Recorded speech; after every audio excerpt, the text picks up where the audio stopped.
যখন পৃথিবীটা কালো ধোঁয়ায় ছেয়ে যায়, পরিবেশটা হয়ে ওঠে দুর্গন্ধময়, তখনই প্রয়োজন হয় নতুন করে সুগন্ধি ও কালো ধোঁয়াকে ছড়িয়ে দিয়ে মেঘলাময় নতুন রঙিনের রংধনুর। তাই তো মাফিয়ার এসেছে এই শহরে নতুন করে রাজ করবে বলে। ইট পাটকেলের এই শহরটা যেন ধুলোর বালি দিয়ে পরিবেশটা এক মৃত সাগরে পরিণত হয়েছে। নিজের স্বার্থ হাসিল করার জন্য নিজের আপনজনেরাই নিজেদের মারতে রাজি, কিন্তু তাদের সম্পদ কখনো ছাড়তে রাজি না। ভার্সিটিরা বিশাল সৌন্দর্যের ভরপুর। সকলের সুপরিচিত এই রংপুর শহরে সহায় সোহাগ দিয়ে পরিপূর্ণ। অপরূপ সৌন্দর্যে এই রংপুর শহরে এই ইলেকট্রিক্যাল ডিপার্টমেন্ট ভার্সিটিতে অনেকে আসে পড়তে।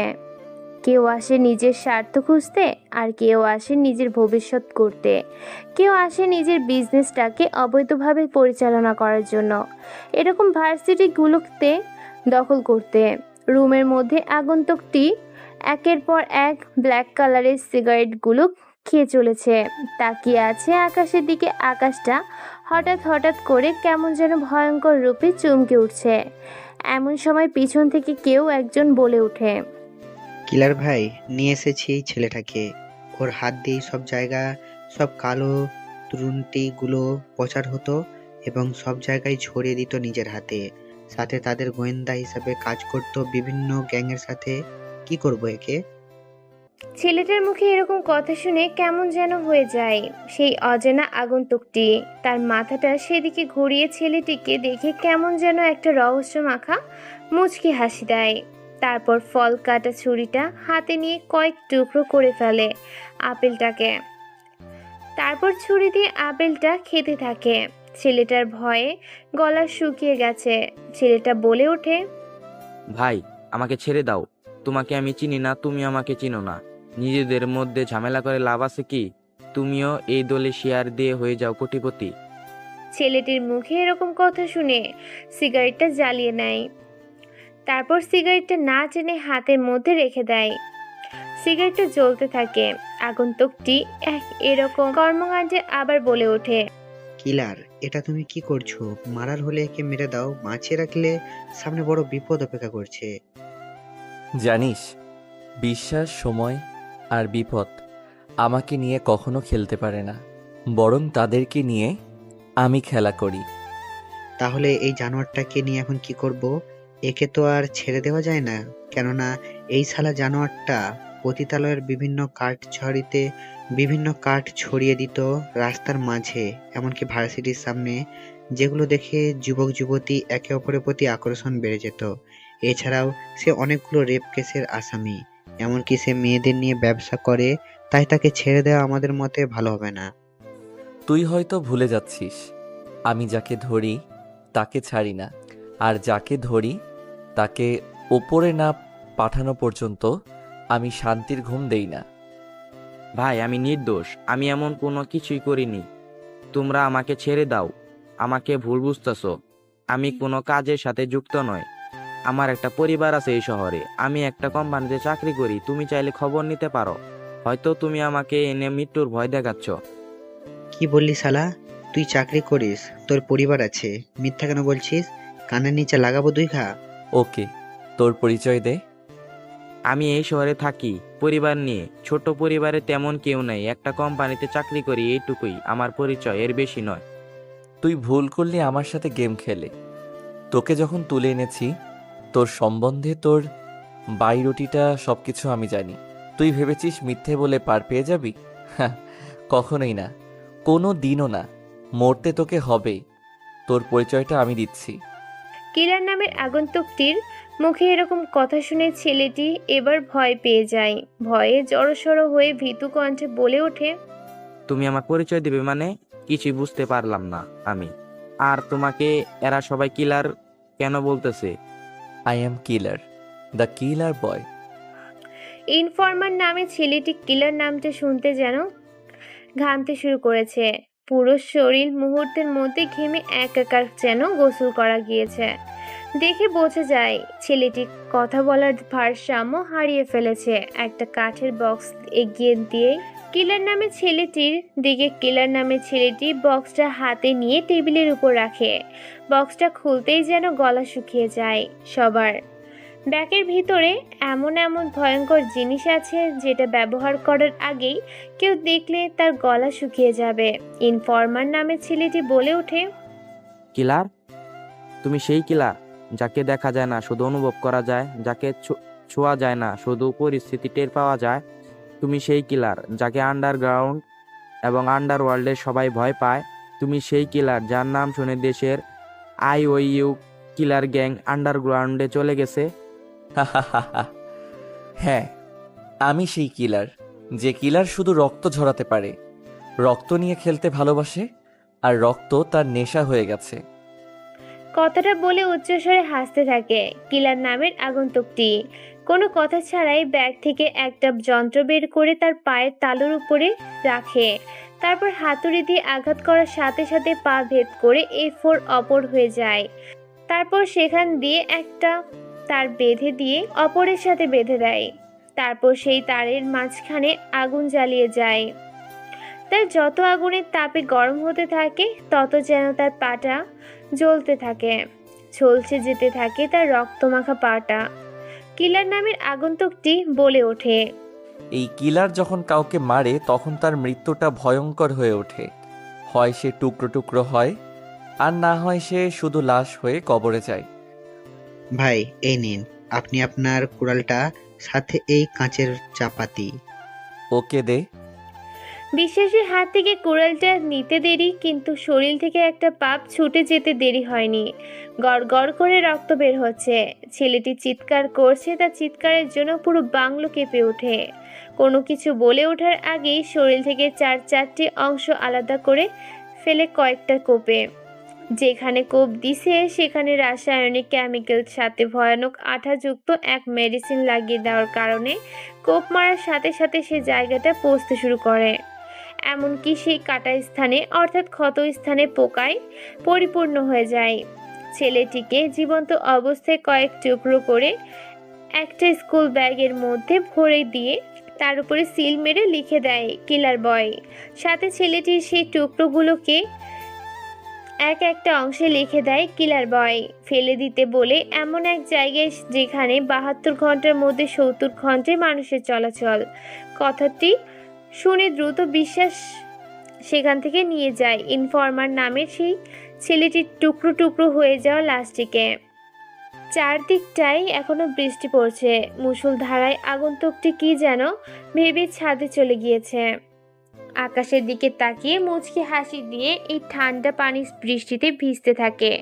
পরের দিন সকালে মানুষের অসংখ্য ভিড়ের সমাগম ও গিজগিজ করছে পুরো পরিবেশটা। ধূমকেতুর নিয়ে মানুষ ছুটে আসে একে একে দল ভেঙে ঘটনাস্থলে। একজন মানুষকে নৃশংসভাবে হত্যা করে ফেলে গেছে একটা কালো রঙের ব্যাগে। শরীরের টুকরোগুলোকে প্রায় 1238 টুকরো করেছে।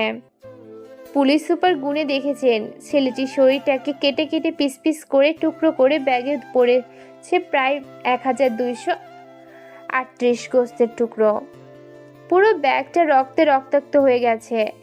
সাংবাদিকরা একের পর এক টেলিভিশনে খবর ছড়াচ্ছে। যমুনা টিভি, পদ্মা টিভি, মেঘনা TV, NN TV, IPC news channel সব জায়গাতে শুধুমাত্র একটি খবর দেখাচ্ছে। মুহূর্তের মধ্যে ঘটনাটি ফেসবুক থেকে শুরু করে জনপ্রিয় অ্যাপগুলোতে ছড়িয়ে পড়ে। অসংখ্য মানুষের শেয়ার আর স্টোরিতে মেতে ওঠে খুনটি। নামটা শুনতে সবার অন্তরাত্মা কেঁপে ওঠে। শিশুগুলো যখন মায়েদের বিরক্ত করে তখন কিলারের নাম শুনিয়ে সেই শিশু সন্তানদের ঘুম পাড়ায়। পাবনায় পাগলরা যখন উত্তেজনায় পাগলামি করে তখন এই কিলার ছেলেটির নাম বলে তাদেরকে চুপটি করে রাখে। কিলার এমন ভয়ানক কিলার, নামটা শুনতে অবুঝ বুঝ সকলের ভয়ে অন্তর কেঁপে ওঠে। অন্যদিকে আজ রংপুর বিভাগের সেই পলিটেকনিক্যাল কলেজটি খুলেছে। দলে দলে ছাত্রছাত্রীরা দল ভেঙে তাদের কলেজে প্রবেশ করছে।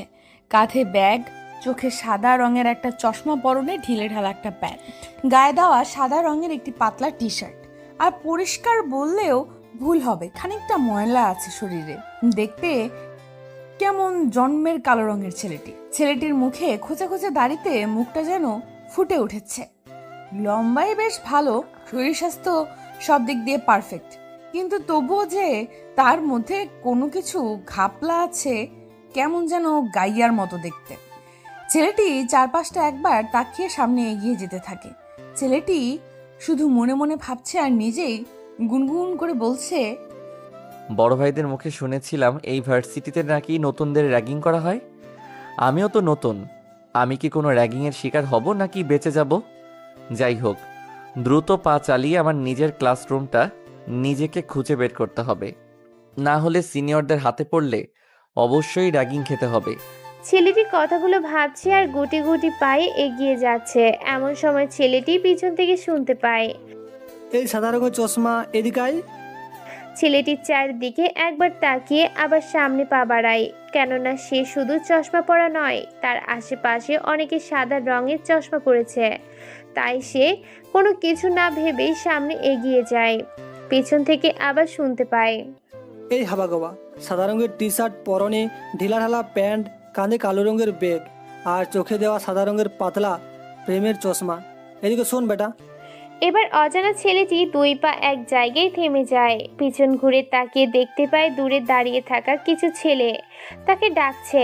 তাদের দিকে ঘুরে তাকাতে হাতের ইশারা দিয়ে সেই ছেলেটি তাকে তাদের সামনে যেতেই বলে ওঠে, জি ভাইয়া, আমাকে রাখছেন? আরে বেটা আবাল, এখানে নোংরা সাদা রঙের টি শার্ট শুধু তুই পরেছিস, পরনে প্যান্টটা ঢিলেঢালা, চুলগুলো উস্কো হুস্কো, সাদা রঙের পাতলা ফ্রেমের চশমা তুই পরেছিস। তো তোকে ডাকবো না তো কাকে ডাকবো? তোকে দেখে বোঝা যাচ্ছে তুই ভার্সিটিতে নতুন এসেছিস। জি ভাইয়া, আমি এই ভার্সিটিতে আজকে নতুন এসেছি। এখান থেকে আমি আমার ডিপ্লোমা কমপ্লিট করব আর নিজের স্বপ্ন। কথাটা বলে করতে পারেনি অসহায় ছেলেটি। তার আগেই রিমন নামের একটি ছেলে পরপর বেশ কয়েকটা থাপ্পড় মানে ছেলেটিকে। ছেলেটি থাপ্পড় খেয়ে কলেজের মাঠে পড়ে যায়। সবাই সেদিকে তাকিয়ে হাসতে থাকে। ছেলেটি চশমা খুঁজতে থাকে, তারপর একসময় চশমাটা পেয়ে গিয়ে পড়ে নেয়। তারপর রিমন নামের ছেলেটি কলার ধরে তুলে বলে, বেটা বেয়াদব, তোর সিনিয়র আমরা। সর্বপ্রথম তুই ভুল করলি, সালাম না দিয়ে তুই আমাদের সাথে কথা বলতে শুরু করলি। আগে সালাম দে, তারপর তোকে 3rd ডিগ্রি দিচ্ছি। সরি ভাই। আসসালামু আলাইকুম ভাইয়া, কেমন আছেন আপনারা? অসহায় ছেলেটির এরকম অবস্থা দেখে এবার শামীম নামের ছেলেটি বলে ওঠে, ওয়ালাইকুম আসসালাম। কিরে, তোর পরনে এরকম কাপড় চোপড় কেন? কসল কতদিন ধরে করিসনি? শামীম নামের ছেলেটির কথা শুনে পুরো কলেজের মাঠে উপস্থিত থাকা ছেলে মেয়েগুলো হেসে উঠে হু হু করে। ছেলেটি লজ্জায় মাথা নিচু করে ফেলে। শামীম আবার বলে ওঠে, তা তোর শরীর থেকে একটা কিসের সুগন্ধি ময় গন্ধ বেরোচ্ছে? তা বাজারের ফুটপাতের ধারে যে গোবর আর ময়লা পানি দিয়ে তৈরি সে পারফিউমটা মেখে এসেছিস? যা বলেছিস ভাই। ছেলেটি কোনো কিছু বলতে পারে না, লজ্জায় মাথা নিচু করে নিয়েছে। রিমন বলে ওঠে, শোন, আমাদের হাতে যদি তুই মার খেতে না চাস, তাহলে আমাদের জন্য তোকে একটা কাজ করতে হবে। এখানে যারা সবাই নতুন আসে, আমরা তাদের দিয়েই করাই। কি কাজ ভাই? শোন, এই কাজটা করলে তুই আমাদের হাত থেকে বেঁচে যাবি। তোকে আমরা আর কোনোদিনও র্যাগ করব না। তবে হ্যাঁ, তোকে যে কাজটা দেব সেই কাজটা তুই না করতে পারলে তোর হাল খারাপ করে দেব। আর তোকে যে প্যাকেটটা দিব সে প্যাকেটটা তুই খুলে দেখতে পারবি না। তোকে একটা মেয়ে দেখিয়ে দেব, ওই মেয়েটার কাছে প্যাকেটটা পৌঁছে দিয়ে আসবি। ঠিক আছে ভাইয়া, কিন্তু ওই প্যাকেটের মধ্যে কি আছে? প্যাকেটটা তুমি খুলে দেখবে কিনা? ওই যে কয়েকটা ছেলেকে নিয়ে মারছে, ওই আপুটার কাছে গিয়ে চকলেটের প্যাকেটটা দিবি, কারণ সেই ভার্সিটির সবচেয়ে সিনিয়র। আর ওই যে মামার দোকান দেখেছিস, সেখান থেকে প্যাকেটটা নিয়ে যাবি। এইটুকু কাজ ভাই? ঠিক আছে, আমাকে দেন, আমি এখনই করে দিচ্ছি। তবে ভাইয়া, আমাকে কিছু করবে না তো? না, তোকে কিছু করবে না। তুই শুধু গিয়ে ওই দোকানদারের থেকে আমাদের দিকে দেখিয়ে দিবি। ওকে ভাই। তারপর ছেলেটি নিজের পরনে থাকা চশমাটা আবার ঠিক করে নিয়ে মুচকি একটা হাসি দিয়ে সেখান থেকে দোকানের কাছে যায়। তারপর দোকানদারকে ছেলেগুলোর দিকে তাকিয়ে দেখিয়ে দেয়। সাথে সাথে দোকানদার তার টেবিলের নিচ থেকে একটা বক্স বের করে ছেলেটার হাতে দেয়। ছেলেটি গুটি গুটি পায়ে এগিয়ে যায় মেয়েটির কাছে। অন্যদিকে মেয়ে কয়েকটা ছেলেকে মারছে। ছেলেগুলো শুধু কাঁদছে যেন। ছেলেগুলোর চোখের পানি মেয়েটার চোখে পড়ছে না। মেয়েটা চলেছে এমন সময় এরকম ভয়ঙ্কর দৃশ্য দেখে থেমে যায় সেখানেই ছেলেটি। তারপর ছেলেটি সেই ছেলেগুলোর দিকে তাকায়। ছেলেগুলো চোখের ইশারা দিতেই আবার মেয়েটি তার পথ চলা শুরু করে। এমন সময় মেয়েটি কাছে গিয়ে পিছন থেকে বলে ওঠে। এই যে বড় আপু, শুনছেন? হঠাৎ করে বর্ষা নামের মেয়েটি পিছন থেকে কারো কণ্ঠ শুনতে পেয়ে সেদিকে ঘুরে তাকায়। মেয়েটির পরনে বেশ চাকচিক জামা, ডিজাইন করা পায়ের হিল, চোখের রঙিন সানগ্লাস, চুলগুলো স্টাইলিশ করে রং বেরঙের রং করে ছেড়ে দেওয়া, পুরো হিরোইনের মাফিয়া কুইন গুন্ডাদের মতো ভাবসাব। ছেলেটি আবার বলে ওঠে। এই আপু শুনছেন? এটা আপনার। আপু, চকলেটের বক্সটা নিয়ে নিন আর আমাকে যেতে দিন। এটা আপনার জন্য। মেয়েটিকে কোনো কথা বলার সুযোগ না দিয়ে সেখান থেকে বেরিয়ে পড়ে জিসান। তারপর মেয়েটি তার বান্ধবীদের নিয়ে এক সাইডে চলে যায়। গুটি গুটি প্রায় শেষ বেঞ্চে গিয়ে বসে জিসান। জিসান নিজের মতো করে লেকচার দিচ্ছে, সবটা মন দিয়ে শুনছে। এমন সময় তার পাশে বসে থাকা ছেলেটিকে জিজ্ঞাসা করে। আচ্ছা, তুমি কি ভার্সিটিতে নতুন নাকি পুরাতন? না, আমি ভার্সিটিতে পুরাতন, অনেকদিন ধরেই আছি। তোমার নাম কি? আমার নাম জিসান, আর আমার নির্দিষ্ট কোনো গন্তব্য নেই। কেন কেন, তুমি কি গন্তব্যবিহীন এক মানুষ? হয়তো। তুমি মনে হয় এই ভার্সিটিতে নতুন, আর আমি হলাম জয়। তুমি চাইলে আমরা বন্ধু হতে পারি। আর হ্যাঁ, এই ভার্সিটিতে কেউ কাউকে কোনো জিনিস দিতে বললেই কিন্তু দিবা না। কিন্তু কেন? এটাই ভার্সিটির রেগিং। তারা বিভিন্ন প্যাকেট দিয়ে মেয়েদের কাছে পাঠিয়ে দেয়, তারপর মেয়েগুলো এসে পড়ে তাদের কাজ হুদ্দুম কেলানি দেয়। এইটা হচ্ছে এই ভার্সিটির রেগিং, তাই সাবধানে থাকবে। আরে কি বলো তুমি? আমি তো ক্লাসরুমে ঢোকার আগে কয়েকটা আপুকে একটা প্যাকেট দিয়ে এসেছি। কিছু বড় ভাইয়া দিতে বলেছিল। আরে ভাই, তুই তো আজকে গেলি। নিজের জীবন বাঁচাতে চাইলে এখান থেকে পালিয়ে যা। জয় নামের ছেলেটির মুখে এরকম কথা শুনে খানিকটা অবাক হয় জিসান। জিসান কথা শুনে একটা মুচকি হাসি দেয়। তাদের দুজনের কথোপকথন শুনে স্যার তাদের বকাঝকা করে সেখানে দাঁড় করিয়ে দেয়। এমন সময় কয়েকটা মেয়ে এসে কোনো অনুমতি ছাড়া জিসানের সামনে এসে দাঁড়ায়। তারপর জিসানের শার্টের কলার ধরে বাইরে বের করে নিয়ে যায়। সবাই হাঁ করে সেদিকে তাকিয়ে আছে। কি হচ্ছে কেউ কোনো কিছু বুঝতে পারছে না। ধীরে ধীরে পুরো ক্লাসের ছাত্রছাত্রীরা বের হয়ে মাঠের মধ্যে ভিড় জমায়। সবাই উঠে উপস্থিত। মাঠে হকি স্টিক নিয়ে দাঁড়িয়ে আছে। বর্ষা তার পাশে দাঁড় করিয়ে রেখেছে জিসানকে। বর্ষা বলে ওঠে। কিরে জানোয়ার কোথাকার গাইয়া ভূত, ভাদাইম্মা, তোর সাহস কি করে হয় আমাকে এই প্যাকেটটা দেওয়ার? থার্ড ক্লাস কোথাকার। কথাগুলো বলে পরপর কয়েকটা থাপ্পড় লাগিয়ে দেয় জিসানের গালে। থাপ্পড়ের শব্দে যেন পুরো জায়গাটাই নিস্তব্ধ হয়ে যায়। থাপ্পড়গুলো বেশ জোরে লেগেছে। এত জোরে থাপ্পড় লাগার কারণে ঠোঁটের কোণে খানিকটা কেটে গেছে। এই প্রথম কেউ জিসানের শরীর থেকে রক্ত ছড়ালো। বর্ষা আবার বলে ওঠে। কিরে এখন কথা বলছিস না কেন? তোদের মতো ছেলেগুলো যে আমাদের এই ভার্সিটিতে কিভাবে আসে বুঝতে পারি না। তোর কি জন্মের ঠিক নেই যে তুই আমাকে এইসব দিয়েছিস? তোর লজ্জা করে না জানোয়ার কোথাকার ভাদাইম্মা, কালো ভূত, বিড়াল, বাদরি তোর? এখনো বুঝতে পারে না কি হচ্ছে তার সাথে। কি এমন সে দিয়েছে যার জন্য এতগুলো ছাত্রছাত্রীদের সামনে থাকে থাপ্পড় খেতে হলো। তাই এবার বলেই উঠে জিসান। আরে আপু, শুধু শুধু আমাকে মারছেন কেন? আর কি এমন প্যাকেট দিয়েছি আমি? আমি তো আপনাকে চকলেটের প্যাকেট দিয়েছি। শালা জানোয়ার, জারসের বাচ্চা, তুই আমাকে চকলেটের প্যাকেট দিয়েছিস। সত্যি করে বল, তুই প্যাকেটটা কেন আমাকে দিয়েছিস? আর প্যাকেটে কি দিয়েছিস বল? এসব কেন আমাকে দিয়েছিস? তোরা হলি থার্ড ক্লাস ছেলে, যারা শুধু মেয়েদেরকে ভোগের পণ্য বানাতে চায়। আরে আপু, আপনি কি সব আবোল তাবোল বলছেন? আচ্ছা বলেন তো, আমি আপনাকে কি দিয়েছি বলেন, আমিও শুনতে চাই। আমি কি তোর মতো জারস সন্তান নাকি যে এতগুলো ছেলে মেয়ের সামনে বলবো তুই আমাকে কি দিয়েছিস? তোকে আজকে এখানে মেরে ফেলবো, যাতে তোর যন্ত্রণা ও শাস্তি দেখে কেউ আর দ্বিতীয়বার আমার সাথে বেয়াদবি করার সাহস না পায়। কিন্তু কোনো কথা বলার সুযোগ না দিয়ে বর্ষা হকি স্টিক নিয়ে একের পর এক মারতে থাকে। প্রায় বেশ কয়েকটা হকি স্টিক দিয়ে পাশে বাড়ি দিয়েছে, তবুও যেন এক পায়ে দাঁড়িয়ে আছে ছেলেটি। এটা দেখে সবাই অবাক হয়। বর্ষা আবার মারতে যাবে, এমন সময় লাঠিটা ধরে ফেলে জিসান আর বলে ওঠে, দেখেন আপু, আপনি কিন্তু এবার বাড়াবাড়ি করছেন। যেহেতু বলতে পারবেন না আমি আপনাকে কি দিয়েছি, সেহেতু আমাকে মারধর করে আপনি কিন্তু পার পাবেন না। তুই আমার মুখে মুখে তর্ক করছিস? তুই আমাকে এত বড় কথা বলছিস? এই নে দেখ, তোরা আসলে জারজ সন্তান, তোদের জন্মই হয়তো পতিতালয়ে। এই বলে মুখে প্যাকেটটা ছুঁড়ে মারে। প্যাকেটটা মাটি থেকে তুলে হাতে নিয়ে দেখে তো অবাক, কেননা প্যাকেটে যা আছে তা দেখে গা শিউরে ওঠে সকলে এবং হো হো করে সকলে হেসে ওঠে। এই প্রথম যেন কেউ তাকে চরমভাবে অপমান করলো। অপমানে সারা শরীরে যেন আগুনে ধরে যায়। জিসান কি বলবে ভেবে পায় না। বর্ষা আবার বলে ওঠে, কি রে জানোয়ার কোথাকার, এবার দেখেছিস তো যে তুই আমাকে কি দিয়েছিস? তোকে আজকে মেরে এমন হাল করব যে তোর অবস্থা দেখে আশেপাশের পশু পাখিগুলো কেঁদে উঠবে। আপু আসলে আমি এগুলো দেই নাই, আর আমি জানতাম না যে প্যাকেটে এগুলো আছে।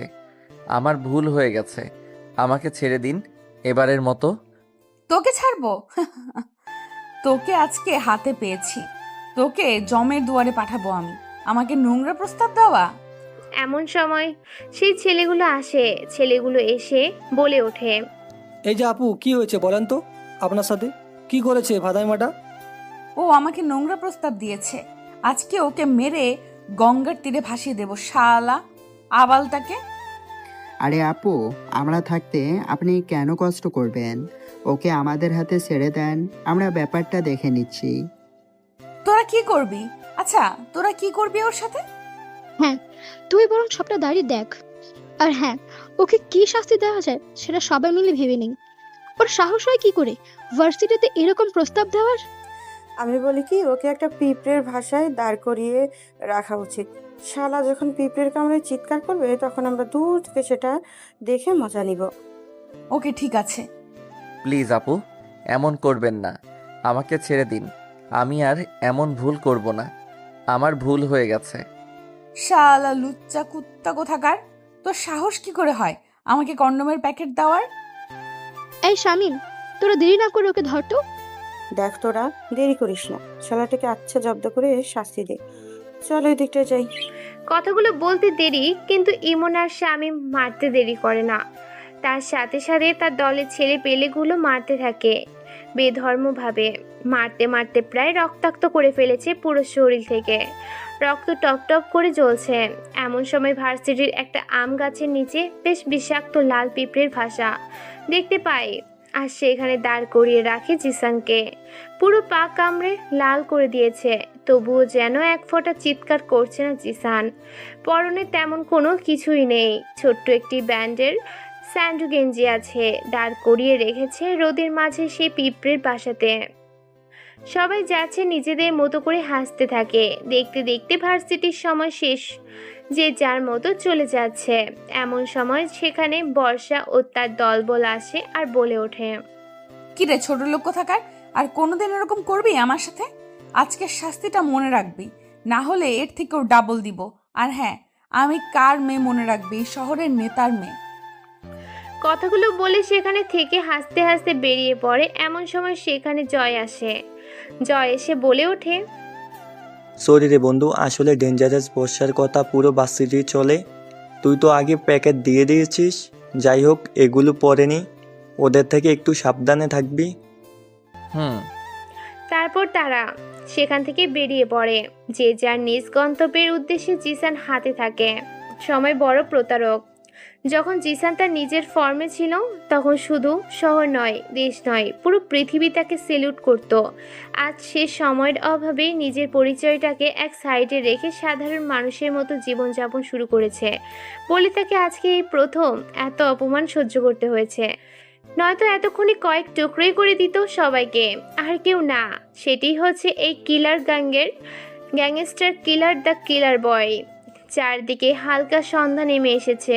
জ্যোৎস্নার আলো আড়ালে গিয়ে নেমে এসেছে অন্ধকার। অন্ধকারে তেমন কোনো কিছু বোঝা যায় না, চারিদিকে আবার ঘন কালো মেঘে নেমে এসেছে, এখনই যেন ভেঙে পড়বে। সমস্ত আসমান জুড়ে বৃষ্টি, বলতে দেরি কিন্তু বৃষ্টি পড়তে দেরি হয় না। সবাই যে যার মতো বৃষ্টি থেকে বাঁচার জন্য যে যেখানে পায় সে সেখানেই নিজেকে আড়াল করে নেয়। সমস্ত রাস্তা ফাঁকা, পায়ে হেঁটে একাই চলছে জিসান, সমস্ত শরীর পানিতে ভিজিয়ে একাকার, পুরো রাস্তা ফাঁকা, অন্ধকার হয়ে গেছে। জিসান আর মনে কি যেন ভেবে চলেছে রাস্তার মাঝপথ ধরে। হঠাৎ করে জিসানের সামনে একটি গাড়ি এসে ব্রেক মারে। গাড়ির ভিতর থেকে মাথা বের করে একটি ছেলে বলে ওঠে, কি রে, তোর কি মরার পাখানা গজিয়েছে নাকি যে রাস্তার পথ ধরে যাচ্ছিস? কোনো কথা না বলে জিসান নিজের মতো করে এগিয়ে চলেছে। এটা দেখে শামীম বলে ওঠে, আরে বেটা, এত ভাবসাব, চালিয়ে দে ওর উপর দিয়ে গাড়িটা। শামীমের কথা মতো ইমন গাড়ি নিয়ে ফুল স্পিডে ড্রাইভ করতে থাকে। এমন সময় গাড়িটা ধাক্কা দিয়ে তাকে পাশ কেটে চলে যায়। জিসান মাটিতে পড়ে যাওয়ার সাথে সাথে তার হুঁশ ফিরে আসে। নিজের কপালে হাত দিয়ে দেখতে পায় কপাল থেকে রক্ত ঝরছে। নিজের শরীরে তাজা রক্ত দেখে নিজের কন্ট্রোল হারিয়ে ফেলে। সামনে তাকিয়ে দেখতে পায় একটি গাড়ি বেধর্মভাবে ফুল স্পিডে চলেছে তাদের নিজ গন্তব্যের উদ্দেশ্যে। এটা দেখে তার এক মুহূর্ত সেখানে না দাঁড়িয়ে চিতাবাঘের ন্যায় দৌড়াতে থাকে। পুরো পাগলের মতো দৌড়াচ্ছে, এ যেন এক চিতাবাঘ। পাগলের মতো দৌড়াতে দৌড়াতে এক পর্যায়ে থাবা মারে গাড়ির সামনে থাকা কাঁচের গ্লাসের উপরে। কাঁচ ভেঙে গাড়িটা কন্ট্রোল হারিয়ে ধাক্কা খায় বটগাছের সাথে। সাথে সাথে গাড়ির ভিতরে থাকা সবাই গাড়ি থেকে বাইরে গিয়ে পড়ে। শামীম আর ইমন মাটি থেকে উঠে গালি দিয়ে বলে, কি রে, কোন শালা খানকির পো আমাদের গাড়ির কাচের উপর আঘাত করলি? আগন্তুকটির হাতে কুড়াল, মুখে সিগারেট, কপালে রুমাল বাঁধা, পায়ে ক্যাচ, বুক পর্যন্ত খোলা, চোখের ওখানে একটা কাটা ছিন্ন, ভীষণ ভয়ানক লাগছে। আগন্তুকটি কুড়ালটা রাস্তার উপরে টানতে টানতে নিয়ে আসে শামীম রিমনের সামনে। রিমন আর শামীম আগন্তুকটিকে দেখে ভয় তাদের গলা শুকিয়ে গেছে। ভেতর থেকে কোনো কথা বের হয় না। ভিজে শরীর একাকার, শরীরের ভেজা কাপড়গুলো লেপ্টে আছে শরীরের সাথে। জিসান তার মুখের উপর থেকে চুলগুলো সরিয়ে দিতে আরও যেন ভীষণ রকমের চমকে ওঠে শামীম আর রিমন বলে ওঠে, আরে রিমন, এটা কিলার। নিজের জীবন বাঁচাতে চাইলে হয় এখান থেকে পালিয়ে যা, আর নয় মর। কিলার, তুমি এই শহরে কি করে সম্ভব? কথাগুলো বলে যখনই পালাতে যাবে রিমন আর শামীম, তখনই তাদের শরীর থেকে পা আর হাতগুলো আলাদা হয়ে যায়। তাজা লাল রক্ত টপ টপ করে কুড়ালের কণ দিয়ে বয়ে পড়ছে রোডের মধ্যে। সেখানেই পড়ে যায় রিমন আর শামীম। ব্যথায় কাতরাতে থাকে, ভয়ে গলা দিয়ে কোনো আওয়াজ বের হয় না, কেননা তারা জানে এই কিলার কতটা ভয়ানক, হিংস্র, যাকে খ্যাপানো মানে মৃত লাশকে জিন্দা করা। হাহাহা, আমি কিলার বয়। তোরা আমাকে ভার্সিটির সামনে অপমান করেছিস, আমার শরীর থেকে রক্ত ঝরিয়েছিস, যেটা এই দুনিয়ার জমিনে কেউ আমার সাথে করতে পারেনি। এর শাস্তি তোদের মৃত্যু। ভাই, আমরা আপনাকে চিনতে পারি নাই, আমাদের ভুল হয়ে গেছে, আমাদের ছেড়ে দিন। কিলার, আমাদের ছেড়ে দাও ভাই, তোমার দুটি পায়ে ধরি। হাহাহা, এই কিলারকে যারা দেখে তারা অন্ধ হয়ে যায়, আর কিলারের সাথে যারা পাঙ্গা নিতে আসে তারা হয়ে যায় গোরস্থানের কবরবাসী। কথাটা বলতে দেরি, কিন্তু তাদের শরীর থেকে আবার একটি পা আর হাত কেটে নিতে দেরি করে না কিলার। গড় গড় করে রক্ত বের হতে থাকে, ব্যথায় কুকড়ে যায় তারা দুজনে। পকেট থেকে একটা ফোন বের করে কল করে ফোন এক অজানা নম্বরে। মুহূর্তের মধ্যেই সেখানে কালো গাড়িতে প্রায় 20-25 জন নেমে আসে। কিছুক্ষণের মধ্যেই সাথে সাথে একটি ছেলে একটা বক্স এগিয়ে দেয়। বক্সটা খুলে সেখান থেকে একটি করাত বের করে কিলার। কেউ কোনো কিছু বুঝে ওঠার আগেই করাত দিয়ে চালিয়ে দেয় তাদের পিঠের উপরে। প্রায় 3 পিস করে তাদের শরীরটাকে এখনো জীবন আছে। তারপর গাড়ির ভিতর থেকে একটা প্রায় 3 কেজি ওজনের হাতুড়ে বের করে সেটা দিয়ে লোহা রড সোজা করা হয়। নিজের রাগটাকে কন্ট্রোল করার জন্য সে হাতুড়ি দিয়ে একের পর এক মাথায় আঘাত করতে থাকে। হাতুড়ির আঘাতে মাথার মগজগুলো রাস্তার মধ্যে ছিটিয়ে ছড়িয়ে পড়ে থাকে। পুরো থেতলে দেয় রাস্তার সাথে মাথাগুলো। একদম রাস্তার সাথে লেগে আছে শামীম আর রিমনের মাথাগুলো। তারপর গলার উপর দিয়ে একটা ছুরি চালিয়ে মাথাগুলোকে সেখানে রেখে শরীরগুলোকে কয়েক টুকরো করে কালো পলিথিনে ভরে ফেলে দিতে বলে আবাসিক এলাকাগুলোর সামনে। তার দলের কেউ কোনো কিছু বলার আগেই অন্ধকারে মিশে যায় কিলার। পরদিন সকালে ভীষণ রকমের হইচই পড়ে যায় শহরে। সাংবাদিক খবর বলছে, সময় নিজের গতিতে যায় আর মানুষ তার কর্মকাণ্ডে নিজেকে জড়ায়। এমনই একটি খবর নিয়ে হাজির হলাম আপনাদের সামনে। কে চিনে না এই কিলার গ্যাংয়ের গ্যাংস্টার কিলার বয়কে, যার নাম শুনলে মানুষের হার্টবিট দ্রুত চলতে শুরু করে, রক্তের চলাচল বন্ধ হয়ে যায়, মানুষ যেন শ্বাস নিলে তা বের করার সময়টুকু পায় না। কিলার এমন একজন যার নাম শুনে অন্তর কেঁপে ওঠে, ভয়ানক। কিলার আন্ডারগ্রাউন্ডে চলে গিয়েছিল, সারা দেশের পুলিশ ও অন্যান্য দেশ বিদেশি পুলিশগুলো খুঁজে পায়নি এই কিলারকে। খুঁজে বের করেও কোনো কিছু করতে পারতো না কিলারকে, কেননা কিলারের নাম শুনলেই বড় বড় এমপি, ম্যাজিস্ট্রেট, মন্ত্রীগুলো তার হাতের মুঠোয় চলে আসতো।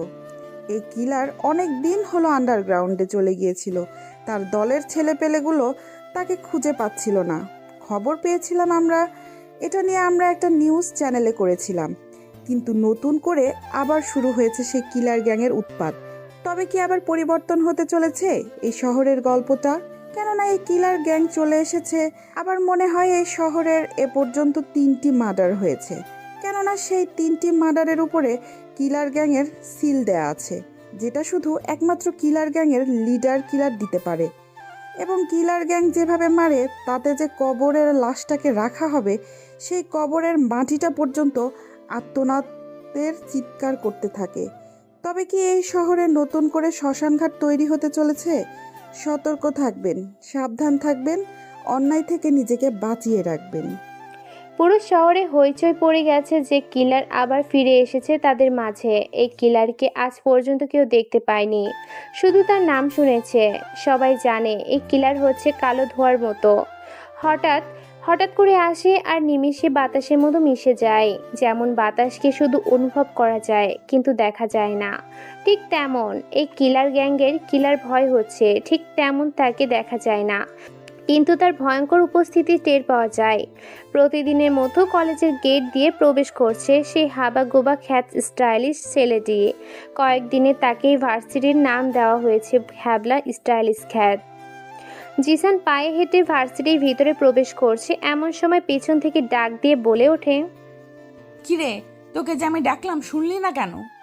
বড় আপদের সাথে বেয়াদবি, দাঁড়া তোকে দেখাচ্ছি।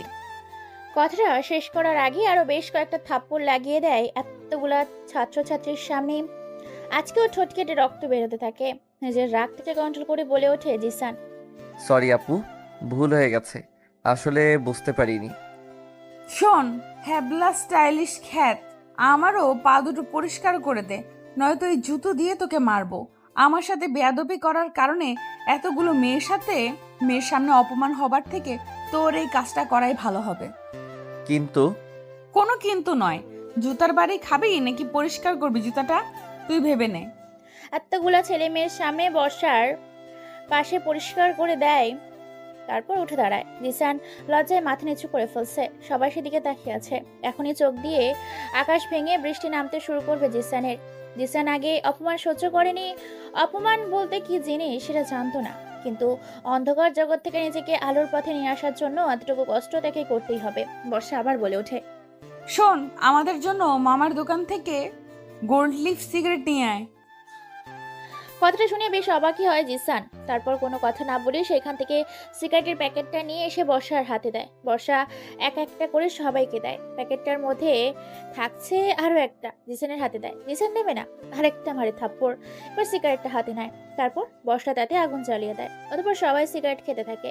একটা টান দিয়ে উঠে জিসানের এমন অবস্থা দেখে সবাই হাসতে থাকে।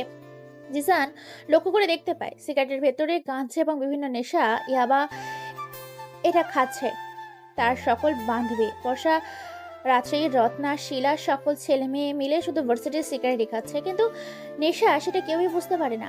এটা দেখে জিসান আবার বলে ওঠে, আরে এটা সিগারেট নয়, এটা দেখি তো গাঞ্জা। বর্ষা এমন কথা শুনে চমকে ওঠে। আশেপাশে তাকিয়ে দেখে কেউই লক্ষ্য করেনি সেদিকে। তাই বর্ষা বা জিসানের কোনো কিছু বলে ওঠার আগেই তার দুপায়ের মাঝখানে মারে সেখানেই লুটিয়ে পড়ে জিসান। বর্ষা বলে ওঠে, তুই একটু বেশি কথা বলছিস। যদি আর কোনো কথা বলছিস তো তোর জিভটা ছিঁড়ে এখানে ফেলে দিব। শালা জানোয়ার কোথাকার, তোকে সিগারেট খেতে বলেছি, তুই সিগারেট খাবি। সিগারেটের ভেতরে কি আছে না আছে সেটা তোকে দেখতে বলিনি। আর এখান থেকে পালিয়ে যা আমার চোখের সামনে থেকে। যদি আর পড়েছিস তো তোকে উলঙ্গ করে পুরো ভার্সিটিতে ঘুরাবো। জিসান কোনো কথা ছাড়াই সেখান থেকে বেরিয়ে পড়ে। জিসানের ভাবতে থাকে কি হচ্ছে ইউনিভার্সিটিতে। যেখানে সে মানুষ হতে এসেছিল সেখানে পাচ্ছে অপমান, লাঞ্ছনা আর বঞ্চনা। এই ভার্সিটিতে এসে যত অপমান না সে সহ্য করেছে, অন্ধকার জগৎ থেকে সবটা তাকে স্যালুট করেছে। এমন সময় বর্ষার ফোনে একটা ফোন আসে। রিসিভ করতেই বলে ওঠে, শুনো, কিলার এই শহরে চলে এসেছে। সাবধান থাকবে আর ভার্সিটিতে ভালো করে সাপ্লাই দেবে। ভার্সিটিতে একটা নতুন ড্রামা করতে হবে। আমার মতে ভার্সিটিতে এই কিলার চলে এসেছে। কথাগুলো বলেই ফোন কেটে দেয়। পরের দিন সকালে ভার্সিটিতে প্রায় অনেক শতাধিক মোটরসাইকেল এবং বেশ কয়েকটা বড় বড় হাউস গাড়ির সামনে তাকে দেখতে পায় জিসান। পুরো ভার্সিটির ছেলে মেয়ে সব অসংখ্য মানুষ ভিড় জমিয়েছে কলেজের মাঠে। ভিড় ঠেলে সামনে এগিয়ে দেখতে পায় বেশ কিছু ছেলে পেলে ভিড় জমিয়েছে। বর্ষা একটা ছেলেকে বেধড়ক ভাবে পেটাচ্ছে।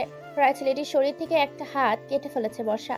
চেয়ারের ওপর পায়ের ওপর পা দিয়ে বসে অন্য একটি ছেলের হাতে লাল রক্তাক্ত একটা ছুরি। বর্ষা বলে ওঠে, ও সাহস হয় কি করে আমাকে প্রেমের প্রস্তাব দেওয়ার? এই ভার্সিটির সবাই আমাকে বাঘিনীর মতো ভয় করে, আর সেখানে ও কুপ্রস্তাব দিয়েছে। ওর জিভটা কেটে এখানে ঝুলিয়ে রাখুক কুত্তার মতো। কথাটা শুনে ছেলেটি যখনই তার যেভাবে কাটতে যাবে তখনই পেছন থেকে জিসান বলে ওঠে। কেউ ওর গায়ে হাত দেবে না। হঠাৎ করে এইসব কথা শুনতে পেয়ে সবাই চমকে ওঠে। কার কথা, কার এত বড় সাহস বর্ষার উপর কথা বলে? পেছনে সবাই তাকিয়ে দেখতে পায় কলেজের সেলিব্রিটি, সে হাবলা স্টাইল খ্যাত। বর্ষা তাকে দেখেই বলে ওঠে, কিরে হ্যাবলা স্টাইলিশ খ্যাত, তুই আবার কখন এলি এইদিকে? দেখ আমার সাথে বেয়াদবি করার পরিমাণটা কতটা ভয়ানক। ছেলেটি কি করেছে? তোমরা ছেলেটার হাত কেটে নিয়েছো কেন? তার হাত আর জিহ্বা কেন তোমরা কেটে ফেলতে চাচ্ছ? ও জানে না ও কাকে প্রেমের প্রস্তাব দিয়েছে। এই বর্ষাকে প্রেমের প্রস্তাব দেওয়ার পরিণাম কতটা ভয়ানক সেইটা ভার্সিটির সকলকে দেখাবো আজকে। তাই নাকি? ও তো তোমাকে শুধু প্রেমের প্রস্তাব দিয়েছে। যদি তোমাকে কেউ কিস করে তাহলে তুমি কি করবে? এই ভার্সিটিতে এমন কোনো ছেলে নেই যে আমাকে কিস করবে। যদিও করে তাহলে তার শরীর থেকে চোখ দুটো উপড়ে ফেলবো আর ঠোঁট দুটো কেটে ওই কলেজের গেটের সামনে ঝুলিয়ে রাখবো। তাই নাকি? তাহলে তো করতেই হবে এবার। এই বলে এতগুলা ছাত্রছাত্রীর মাঝে হঠাৎ করে বর্ষা টি শার্টের ভেতর দিয়ে হাত ঢুকিয়ে দেয়। বর্ষার কোমল নরম তুলতুলে উজ্জ্বল ফর্সা কোমরটাকে জড়িয়ে ধরে নিজের সাথে মিশিয়ে নিয়ে নিজের রঙিন ঠোঁটজোড়া গোলাপি পাখড়ের মতো উজ্জ্বল ফর্সা মধুময় বর্ষা সেই ঠোঁটের মাঝে প্রায় পাক্কা 5 মিনিট ধরে সেই ঠোঁট আগলের মতো করে জিসান ইচ্ছে করেই বর্ষার ঠোঁটের মধ্যে একটা কামড় বসিয়ে দেয়। ঠোঁট কেটে হালকা করে রক্ত বের হতে থাকে। বর্ষা ধাক্কা দিয়ে গালি দিয়ে বলে ওঠে, শালা খানকিরপো বাইনচোদ, তোর সাহস কি করে হয় আমাকে কিস করার? তুই আমাকে কিস করে আজকে নিজের মৃত্যু ডেকে আনলি। তোর এমন এমন জায়গায় আঘাত করবো আর এমন এমন জায়গায় তোর অঙ্গ কাটবো যা না হতে পারবে বাবা, আর না হতে পারবে কোনো ডাক্তারের কাছ থেকে চিকিৎসা। কথাটা শুনে জিসান হাসতে থাকে। বর্ষা জিসানের হাসি দেখেই বলে ওঠে, এই তোর ওকে পরে মারিস, আগে এই জানোয়ারটাকে এখানে মেরে পুঁতে দে। ছেলেগুলো বর্ষার কথা মতো জিসানকে মারতে এলে জিসান দেখে ভয়ে তাদের হাত থেকে ছুরিটা পড়ে যায়। শুকিয়ে যায় গলাগুলো, কাঁপাকাঁপি শুরু হয়ে যায়, হাতগুলো অবশ হয়ে আসছে, চোখগুলো বড় বড় করে তাকিয়ে আছে। মুহূর্তের মধ্যেই শরীরটাকে ঘেমে একাকার হয়ে ভয়ে জড়তা যেন প্রকাশ্যে সবাই বুঝতে পারে। সেখানে আর এক মুহূর্ত দেরি না করে ভয়ে সেখান থেকে পালাতে গেলে মাটিতে হুমড়ি খেয়ে পড়ে। সবাই সেখানে হামাগুড়ি দিয়ে মাটিতে গড়াগড়ি খেতে থাকে, নিজেদের জান নিয়ে পালিয়ে যায়। এই দৃশ্য দেখে সবাই চমকে ওঠে। কেউ কি হলো কেউ কিছু বুঝতে পারলো না। বর্ষা তো হা করে সেদিকে তাকিয়ে আছে। এটা দেখে বর্ষা চিৎকার দিয়ে বলে ওঠে, এই তোরা কোথায় যাচ্ছিস রে? এই শালাটাকে মেরে যা। আমি নেতার মেয়ে, আমার সাথে বেয়াদবি করেছে, একে তো আমি ছাড়বো না। ছেলেগুলো যেতে যেতে চিৎকার করতে করতে বলে ওঠে, আরে আমাদের জীবনে জানের মায়া আছে। হয়তো আপনি নেতার মেয়ে, আপনার জীবনে মায়া নেই, কিন্তু আমাদের আছে। আপনি হয়তো জানেন না যে আপনি কার সামনে দাঁড়িয়ে আছেন। জীবন বাঁচাতে চাইলে সেখান থেকে কেটে পড়ুন, নয়তো কবর থেকে তুলে হলেও আপনাকে মারবে। কথাগুলো বলছে আর পালিয়ে যাচ্ছে। সবাই জিসানের দিকে হা করে তাকিয়ে আছে। জিসান কারোর দিকে না তাকিয়ে ছেলেটিকে সেখান থেকে উঠিয়ে হসপিটালে পাঠিয়ে দেয়। ছেলেটির সাথে জয় আর জিসান নিয়ে যায়। হসপিটালে বসে আছে তারা, মেট্রো অপারেশন চলছে। এদিকে বর্ষা তার অপমান ভুলতে পারছে না। কলেজের সামনে সেই হাবলা খ্যাত স্টাইলিস্ট নামের ছেলেটি তাকে অপমান করলো। যেখানে কলেজের সামনে কেউ তার সাথে কথা বলতে সাহস পায় না, সেখানে কিনা তাকে অপমান করেছে। এটা সে কিছুতেই মেনে নিতে পারছে না। বর্ষা কাঁদতে কাঁদতে তার বাবার কাছে গিয়ে বলে ওঠে, বাবা আমাকে অপমান করেছে ভার্সিটিতে। আমি আর ভার্সিটিতে যাব না। ওই ভার্সিটিতে আমাকে আর কেউ ভয় করবে না, কেউ আমাকে সম্মান দিবে না। কি বলছিস মা? কে তোকে অপমান করেছে? কারা তোমার সাহস যে নেতা মেয়েকে অপমান করে? তুই আমার কথা বলিসনি? বলেছিলাম বাবা, কিন্তু তারা তোমার কথাকে অমান্য করেছে। তোমাকে তারা ভয় করে না। কি রে, কি বলছিস? আমার কথা বলার পরও তোকে ওরা বাচ্চাটিতে অপমান করেছে? প্রিন্সিপাল তোকে কোনো সাপোর্ট করেনি? না। ওকে মা, তুই চিন্তা করিস না। এমন জায়গায় ট্রান্সফার করবো যেখানে তার সই করা তো দূরে থাক, মশা মারতে দিন পুড়ে যাবে। আর তোকে যে অপমান করেছে তাকে কালকে বাঁচিয়ে দিতে আমি দেখে নেব। ওকে ওখানেই ওর লাশ ফেলে দেব। তোর সাথে যে গুন্ডাগুলো পাঠিয়েছিলাম তারা কি করলো? ওরা তো এক একটা অকর্মার ঢেকি। ওরা ছেলেটিকে দেখার সাথে সাথে সেখান থেকে ভয় পালিয়ে যায়। ওকে, তুই কালকে বাঁচিয়ে দিতে আসিস, আমি গিয়ে দেখবো। এদিকে ফোন করে হোয়াটসঅ্যাপ গ্রুপে কলে তারা 3 বান্ধবী মিলে বর্ষাকে সেখানে বলে উঠে তারা, ভার্সিটিতে যাব না কেন? ভার্সিটিটা কি কারো বাপের? না, আসলে তোকে ভার্সিটিতে এত অপমান করলো, এখন তো তোকে ভার্সিটিতে আর কেউ ভয় পাবে না। এই জন্য তোকে বারবার বলেছিলাম বেশি বাড়াবাড়ি করিস না। বর্ষা, তুই সেদিন ছেলেটাকে অপমান করলি, ভয় দেখালি যাতে তোর সাথে বেয়াদবি আর কেউ না করে। কিন্তু দেখ, আজকে সেই ছেলেটা তোর মুখে কথা বলছে। তোরা চুপ করবি নাকি তোদের কেউ মেরে ফেলবো? কালকে সকালে ভার্সিটিতে চলে আসিস। কালকে ওই হাবলাকে বোঝাবো আমি কি জিনিস। কোনো কথা ছাড়াই ফোন কেটে দেয়। রাত 2টা বাজে। চারিদিকে অন্ধকার, পরিবেশটা শুনশান। বইয়ের পাতায় দু চোখ দিয়ে কেউ মন দিয়ে পড়ছে। হঠাৎ করে তার ফোনটা বেজে ওঠে। ফোনের ওপাশ থেকে কান্না ভেঙে পড়া কণ্ঠেই বলে ওঠে, ভাই কোথায় আছো তুমি? আমাদের এদিকে সর্বনাশ হয়ে গেছে। ছেলেটির কান্না ভাঙা আওয়াজ শুনতে পেয়ে বুঝতে পারে গেছে খিলার নামে সেই ভয়ানক খুনি। বুঝে গেছে সে এটা কে, তাই হালকা মৃদু কণ্ঠে বলে ওঠে, কিরে পাগলের মতো এভাবে কাঁদছিস কেন? কি হয়েছে? আর আমার এই ফোন নম্বরটা তুই কোথায় পেলি? ভাই আমি ফোন নাম্বারটা অনেক কষ্টে জোগাড় করেছি। তুমি গ্যাং থেকে যাওয়ার পরে আমাদের গ্যাংটা ধ্বংসের পথে। কেউ বা কারা মোল্লাকে মেরে ফেলেছে নৃশংসভাবে, তবে এটা কে করেছে বুঝতে পারছি না। কথাটা শুনে বুকের মধ্যে কেমন যেন ব্যথা অনুভব করে।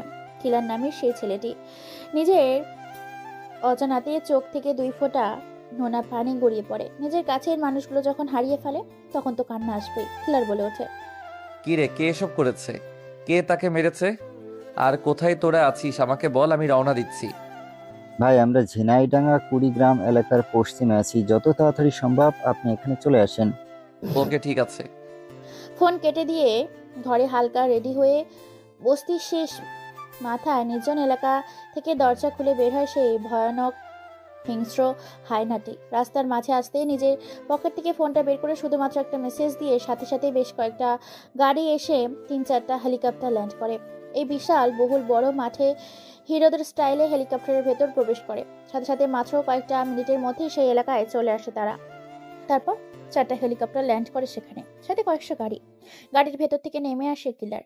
তারপর কিলারকে সবাই মিলে সেফটি দিয়ে নিয়ে যায় মোল্লার লাশের কাছে। সেখানে মোল্লারকে শেষবারের মতো বিদায় দিয়ে দাফন কাপন করে কে খুন করেছে বিস্তারিত খুনের তদন্ত করতে বলে বেরিয়ে পড়ে কিলার। কিলারের সাথে যেন আর কোনো যোগাযোগ না করে তার দলের কেউ, সবাইকে সতর্ক করে দেয়। গ্যাংটা যেন পরিচালনা তারা করে সেটাও বলে দেয়। বেরিয়ে পড়ে গন্তব্যের উদ্দেশ্যে। পৌঁছে যায় আবারও কয়েক মিনিটের মধ্যে। পৌঁছে গিয়ে নিজের বাসাতে ফ্রেশ হয়ে সবে মাত্র বিছানায় গিয়ে পিঠ লাগিয়েছে, তখনই শোনা যায় ফজরের আজান। তাই বিছানায় না গিয়ে পড়া টেবিলে মন দেয়। অন্যদিকে সারা রাত ঘুমাতে পারেনি বর্ষা। কি করে মারবে জিসানকে সে নিয়েই পরিকল্পনা করতে থাকে। দেখতে দেখতে ভার্সিটির সময় হয়ে যায়। যে যার মতো ভার্সিটিতে প্রবেশ করছে। জিসান আর জয় হাসপাতালে গিয়ে দেখে এসেছে ছেলেটিকে। ছেলেটি এখন মোটামুটি সুস্থ আছে। তারপর তারা ভার্সিটির ভেতর প্রবেশ করে। ভার্সিটিতে প্রায় 10 থেকে 15টার বেশি গাড়ি, অনেক ছেলেপুলে একসাথে জড়ো হয়ে আছে। সামনে এগিয়ে যাচ্ছে জিসান। জিসানকে দেখে এমন সময় বলে ওঠে বর্ষা, বাবা, এই শালা জানোয়ারটা আমাকে এতগুলো ছেলে মেয়ের সামনে অপমান করেছে, একে ছাড়বো না। মেয়ের মুখের এরকম কথা শুনে কোন রকম কথা ছাড়াই একটা হকি স্টিক নিয়ে আসে, প্রায় কয়েকটা বাড়ি মারে জিসানের গায়ে। জিসানের কোনো কথা বলে না। এবার তার বাবা বলে ওঠে, সালা খানকির ফুল, নেকাম হারার বাচ্চা, সালা হারামজাদা, তোর সাহস কি করে হয় আমার মেয়েকে অপমান করার? আরে বাল বেটা, তুই জানিস না আমার পাওয়ার সম্বন্ধে? জিসান কোনো কথা না বলে জিসান একটা হাসি দেয়। বর্ষা আবার বলে ওঠে, বাবা, কথা কম কাজ বেশি, ওকে এখানে মেরে ফেলে দিয়ে চলে যায়। ওর সাহস হয় কি করে তোমার মেয়ের সাথে অসভ্যতামি করে? আরে মা, তোর বাবা যখন মাঠে নেমেছে তখন মাঠটাকে পুরো খালি করে দেবে। এই তোরা ওর হাত পা ভেঙে গাড়িতে তুলে হসপিটালে ভর্তি করে দে। কথাটা বলতে দেরি তার দলের ছেলেপুলেগুলো একের পর এক মারতে থাকে জিসানকে। মারতে মারতে জিসানের হাত পা, চোখ, মুখ, কান দিয়ে রক্ত বের করে দিয়েছে। তবু জিসান কোনো কথা না বলে না কারো গায়ে হাত দেয়। হাজার ব্যথা যন্ত্রণা সহ্য করে নেয়, কেননা সে জানে সে যদি একবার খেপে যায় তো ভূমিকম্প লাগিয়ে দিবে। তখনই বর্ষা বলে ওঠে, বাবা, ওর 2 হাত কেটে দাও আর ওর ঠোঁটটাকে সেলাই করে দাও। বর্ষার কথা মতো যখনই তার হাত কাটতে যাবে তখনই সেখানে একটা হেলিকপ্টার এসে ল্যান্ড করে। হঠাৎ করে হেলিকপ্টার দেখে সবাই সেদিকে তাকায়। অন্যদিকে কলেজের গেট ভেঙে প্রায় 10টা ট্রাক ভেতরে প্রবেশ করে। 3টা কালো হাউস গাড়ি প্রবেশ করে। হঠাৎ হেমন করে ধূমকেতুর মতো ঘটে যাওয়া ঘটনা দেখে ভয়ে আঁতকে ওঠে সকলে। এতগুলা লোক, জন আর গাড়ি দেখে মুচকি হাসি দেয় জিসান। কয়েক সেকেন্ডের ভেতরেই শুনতে পাওয়া যায় বিদ্যুতের গতির মতো গুলি এসে লাগতে থাকে বর্ষার বাপের সেই লোকগুলার শরীরে। যার শরীরে লাগছে সেই মাটিতে লুটিয়ে পড়ছে। কয়েক মিনিটের মধ্যে লাশের শ্মশান ঘাট লাগিয়ে দেয় পুরো ভার্সিটি। হঠাৎ করে এমন হওয়াতে চমকে যায় বর্ষা ও তার বাবা এবং সকল ছাত্রছাত্রীরা। শিক্ষকরা দোতলায় দাঁড়িয়ে হা করে তাকিয়ে আছে মাঠের দিকে। প্রায় 20 থেকে 25 জন এর মতো কালো পোশাকধারী লোক, অল বোর্ডিং কালো কাপড় দিয়ে মোড়ানো, হাতে একটা বন্দুক, বিশাল রকমের স্পাইপার। চারিদিক দিয়ে ঘিরে ফেলা পুরো মাঠটাকে। ট্রাকের উপর একটা স্টক আছে। প্রায় 3-4 ট্রাক ছেলেপুলের সামনে হাতে কোরাল, চাইনিজ, ছুরি, সামদা, কাচের গুঁড়া, কাচের বোতল ভর্তি করা। এসব ছেলেপুলেকে দেখে ভয়ে চুপসে যায় বর্ষা ও তার বাবা। এমন সময় সেই কালো পোশাকধারী লোকগুলো ভেতর থেকে একজন বেরিয়ে আসে। তার হাতে রূপার তৈরি একটি চাইনিজ কুড়াল, কোমরে বন্দুক, পেছনে ছুরি, বুলেট প্রুফ জ্যাকেট, মাথায় হেলমেট, যেন কোনো সেনাবাহিনীর সহকারী বাহিনী। দেখেই বেশ ভয়ানক লাগছে। ছেলেটি বলে ওঠে, ভাই আপনার এই অবস্থা কি করে ভাই? আপনার এই অবস্থা দেখে আমাদের সকলের কান্না পাচ্ছে। ওদের এত বড় সাহস হয় কি করে আপনার শরীর থেকে রক্ত ঝরিয়েছে? আপনি শুধু হুকুম দেন, এখনই তার শরীর থেকে মাথাটা নামিয়ে ফেলছি। এই কথা শুনে অবাক হয়ে যায় সকলে, কেননা কিলার গ্যাংয়ের ডান হাত ফয়সালকে এখানে দেখে জিসান কোনো কথা না বলে শুধু মুচকি একটা হাসি দেয়। ঠিক মতো দাঁড়াতে পারে না, তবুও কষ্ট করে দাঁড়ায়। তারপর তার ডান হাত ফয়সালের কাছ থেকে একটা স্পাইপার তৈরি কুড়ালটা নিয়ে মাঠের ওপর দিয়ে টানতে টানতে নিয়ে যায় বর্ষার বাবার সামনে। বর্ষার বাবার গলা ভয়ে শুকিয়ে গেছে। বর্ষা ঘামতে শুরু করেছে। সেখানে গিয়েই বলে ওঠে জিসান, তোদের বাপ মেয়ের খুব অহংকার না? জানিস আমি কে? তোদেরকে মেরে এখানে পুঁতে দেবো শালা কুত্তার বাচ্চাগুলো। এই বলে কিলার যখনই বর্ষার বাবার গলায় কোপ দিতে যাবে কুলার দিয়ে, তখনই আরেকটা হেলিকপ্টার ল্যান্ড করে সেখানে। হেলিকপ্টারের ভেতর থেকে দৌড়াতে দৌড়াতে রেলমন্ত্রী এসে হাত জোর করে বলে ওঠে, ভাই ওদেরকে ছেড়ে দাও ভাই, ওদের ভুল হয়ে গেছে। ওরা জানে না যে আপনার পরিচয় কি, না জানি বাচ্চা ছেলে পেলে ভুল করে ফেলেছে ভাই। হঠাৎ করে এখানে রেলমন্ত্রীকে দেখে সকলে ভয়ে জড়সড়ি হয়ে যায়, কেননা এই রেলমন্ত্রী হচ্ছে এই কিলারের গ্যাংদের সদস্য। রেলমন্ত্রী সরব ফয়সাল নামের কিলার গ্যাংদের ডানহাত। ফয়সালকে সকলে ভয় করে, এক নামে চিনে। হঠাৎ করে এখানে রেলমন্ত্রীকে দেখে সকলে অবাক হয়ে যায়। কি হচ্ছে এখানে কেউ বুঝতে পারে না। কেউ কোনো কিছু বুঝে ওঠার আগে রেলমন্ত্রী নিজে পায়ের জুতা খুলে পরপর বেশ কয়েকটা থাপ্পড় মারে বর্ষার বাবার গালে আর বলে ওঠে, আরে শালা জানোয়ার, নিমুখারামের বাচ্চা, তোর শালা কোথাকার? তুই ভাইয়ের গায়ে কোন সাহসে হাত দিয়েছিস? আরে তোরা কি জানিস তোদেরকে মেরে যদি কেউ দাফন করে দেয় মাটিতে, আর যদি তোদের সাথে ভাইয়ের কোনো হিসাব নিকাশ থেকে থাকে, তাহলে সে মাটি খুঁড়ে তোদেরকে বের করে হলেও ভাই তার প্রতিশোধ নিবে। আর তোরা কিনে সেই ভাইয়ের সঙ্গে বিয়াদবি করেছিস? তোরা জানিস না ভাই পার্থক্য বোঝে না, আকাশ জমিন তার কাছে এক মনে হয়। তুই বাইরের শরীর থেকে রক্ত ঝরিয়েছিস, যেখানে কিনা ভাই সকলের রক্ত নিয়ে খেলে। রেলমন্ত্রীর মুখে এরকম কথা শুনে পুরো কলেজ মাঠ নিস্তব্ধ, সুনসান নীরবতায় ছেয়ে যায়। বর্ষা আর বর্ষার বাবা কোনো কিছু বুঝতে পারছে না। বর্ষার বাবা বলে ওঠে, আরে মন্টি, তুই এইসব কি বলছিস রে? তুই জানিস না আমার পাওয়ার কতটুকু? আমি এখান থেকে চাইলে সরকারের গদি পর্যন্ত লড়িয়ে দিতে পারি, আর সেখান থেকে আমাকে হুমকি দিচ্ছিস? কথা কম কাজ বেশি, নয়তো তোকেও পৃথিবী থেকে সরিয়ে দিতে পারি আমি। বর্ষার বাবার মুখে এরকম কথা শুনে রেলমন্ত্রী হাসতে থাকে। হাসতে হাসতে এবার শার্টের কলার ধরে বেশ কয়েকটা থাপ্পড় মেরে বলে ওঠে, আরে শালা, তুই কি জানিস তুই কার সাথে পাঙ্গা নিয়েছিস? যার নাম শুনলে শিশুরা মায়ের দুধ খাওয়ানো ছেড়ে দেয়, পশু পাখিরা ঘাস ছেড়ে দেয়, মানুষজন ভয় ও আতঙ্কে থাকে, তুই কেন তার সাথে পাঙ্গা নিয়েছিস? আরে সে তো একটা চিতার রে, চিতা। শোন, সে চিতা হোক আর যাই হোক, সেটা দেখার প্রয়োজন হচ্ছে সে আমার মেয়েকে মেরেছে, মরতে তাকে এখানেই হবে। ওকে ঠিক আছে, যেহেতু তুই আমার কথা শুনলি না, নিজের মৃত্যুটা নিজে ডেকে আনলি, তাহলে মৃত্যুর ভয়ঙ্কর ও শাস্তিটা কি হতে পারে তা তুই দেখে নে নিজের চোখে। ভাই আপনি রাগ করবেন না, আমার ভুল হয়ে গেছে, আমি বুঝতে পারিনি যে আপনার শরীর থেকে রক্ত ঝরবে। আপনার যা ইচ্ছা আপনি করতে পারেন। এই বলে রেলমন্ত্রী হেলিকপ্টার নিয়ে সেখান থেকে বেরিয়ে পড়ে। বর্ষার বাবা তার আরো কিছু ছেলেপুলেকে মারতে বলে জিসানকে। সকলে এগিয়ে আসে অনেক রকম অস্ত্র নিয়ে। এমন কিছু ভিডিও করছে বিভিন্ন ছেলেপুলে, সাথে বিভিন্ন পেজ, রিপোর্টার, মিডিয়া, সাংবাদিক। এখানে সরকার কিছুই করতে পারছে না, কেননা বর্ষার বাবা একজন বিশাল মাপের নেতা। সবাই এগিয়ে এসে জিসানকে মারতে জিসানের সামনে এগিয়ে যায়। এক হাতে সুপার তৈরির একটা চাইনিজ কুড়াল, অপর হাতে একটা ধারালো রামদা। গাছের মতো সকলকে মারতে থাকে, কারো পায়ে তো কারো কপালে, কারোর মাথায় তো কারোর চোখ, কারোর হাত তো কারোর পেট। ছুরি দিয়ে শরীরটাকে এক করে এক একটা অংশ আলাদা করে কলেজের মাঠে পড়েছে। যে দৃশ্য দেখে তাক লাগিয়ে দিয়েছে কলেজের কলা গাছের মতো হত্যা করতে থাকা সকলকে। ভয়ে জড়সড় হয়ে গেছে পুরো কলেজ মাঠ, রক্তে রক্তাক্ত হয়ে গেছে অনেক ছাত্র ছাত্রী, শিক্ষক সহ সকলের গায়ে শুধু রক্তের ছেটা। ফোটা রক্তের পুরো লাল হয়ে গিয়েছে জিসানের পুরো শরীর, মুখ, জামা কাপড় রক্তে লাল হয়ে গেছে। মাত্র কয়েক মিনিটে 50 থেকে 70 জনের বেশি ছেলেপুলেকে আহত করে ফেলে রেখেছে মাঠের মধ্যে। তাদের প্রত্যেকের শরীর থেকে একটা করে অংশ মাটিতে এখনো লাফালাফি করছে। এই দৃশ্যটা মুহূর্তের মধ্যেই সোশ্যাল মিডিয়ায় ভাইরাল হয়ে যায়। সবাই চিনে ফেলে এই হচ্ছে সেই কিলার গ্যাংয়ের গ্যাংস্টার। ছাত্রছাত্রীরা ভয়ে সেখান থেকে যে যার মতো পালাতে থাকে। কয়েক মিনিটে পুরো মাঠটা নিস্তব্ধ করে দেয়। এবার বলে ওঠে জিসান, কুত্তার বাচ্চা, তোরা আমাকে চিনিস না? তোদের সাহস হয় কি করে আমার শরীর থেকে রক্ত ঝরানোর? চাইলে তোদের শরীর থেকে মাথাগুলোকে নামিয়ে ফেলতে পারি আমি। ভয়ে কেউ কোনো কথা না বলে। কিলারের ডান হাত ফয়সাল বলে ওঠে, ভাই আপনি ভীষণ অসুস্থ হয়ে পড়েছেন, আপনাকে হসপিটালে নিতে হবে। এই শালাদের আমরা দেখে নিচ্ছি। কোনো কথা ছাড়াই কুড়ালটা নিয়ে যখনই বর্ষার বাবার গলার উপরে চালাতে যাবে, তখনই পেছন থেকে গাড়ির শব্দ শুনতে পায়। পেছনে তাকিয়ে দেখতে পায় প্রায় 30 থেকে 40টা গাড়ি কলেজের মধ্যে প্রবেশ করছে। সব সাদা রঙের হাউস গাড়ি, দেখে বোঝা যাচ্ছে সরকারি। গাড়ির ভেতর থেকে নেমে আসে মাননীয় স্পিকার, আর তার পেছনে অসংখ্য প্রোটেকশন দেওয়ার জন্য আর্মি বাহিনী, সেনাবাহিনী এবং গয়না বিভাগের বিভিন্ন সুপার সিনিয়র অফিসাররা। প্রায় অনেক শতাধিক মানুষ পুরো ভার্সিটিতে ঘিরে ফেলেছে, যেন হাজার হাজার মানুষের গিজগিজ করছে।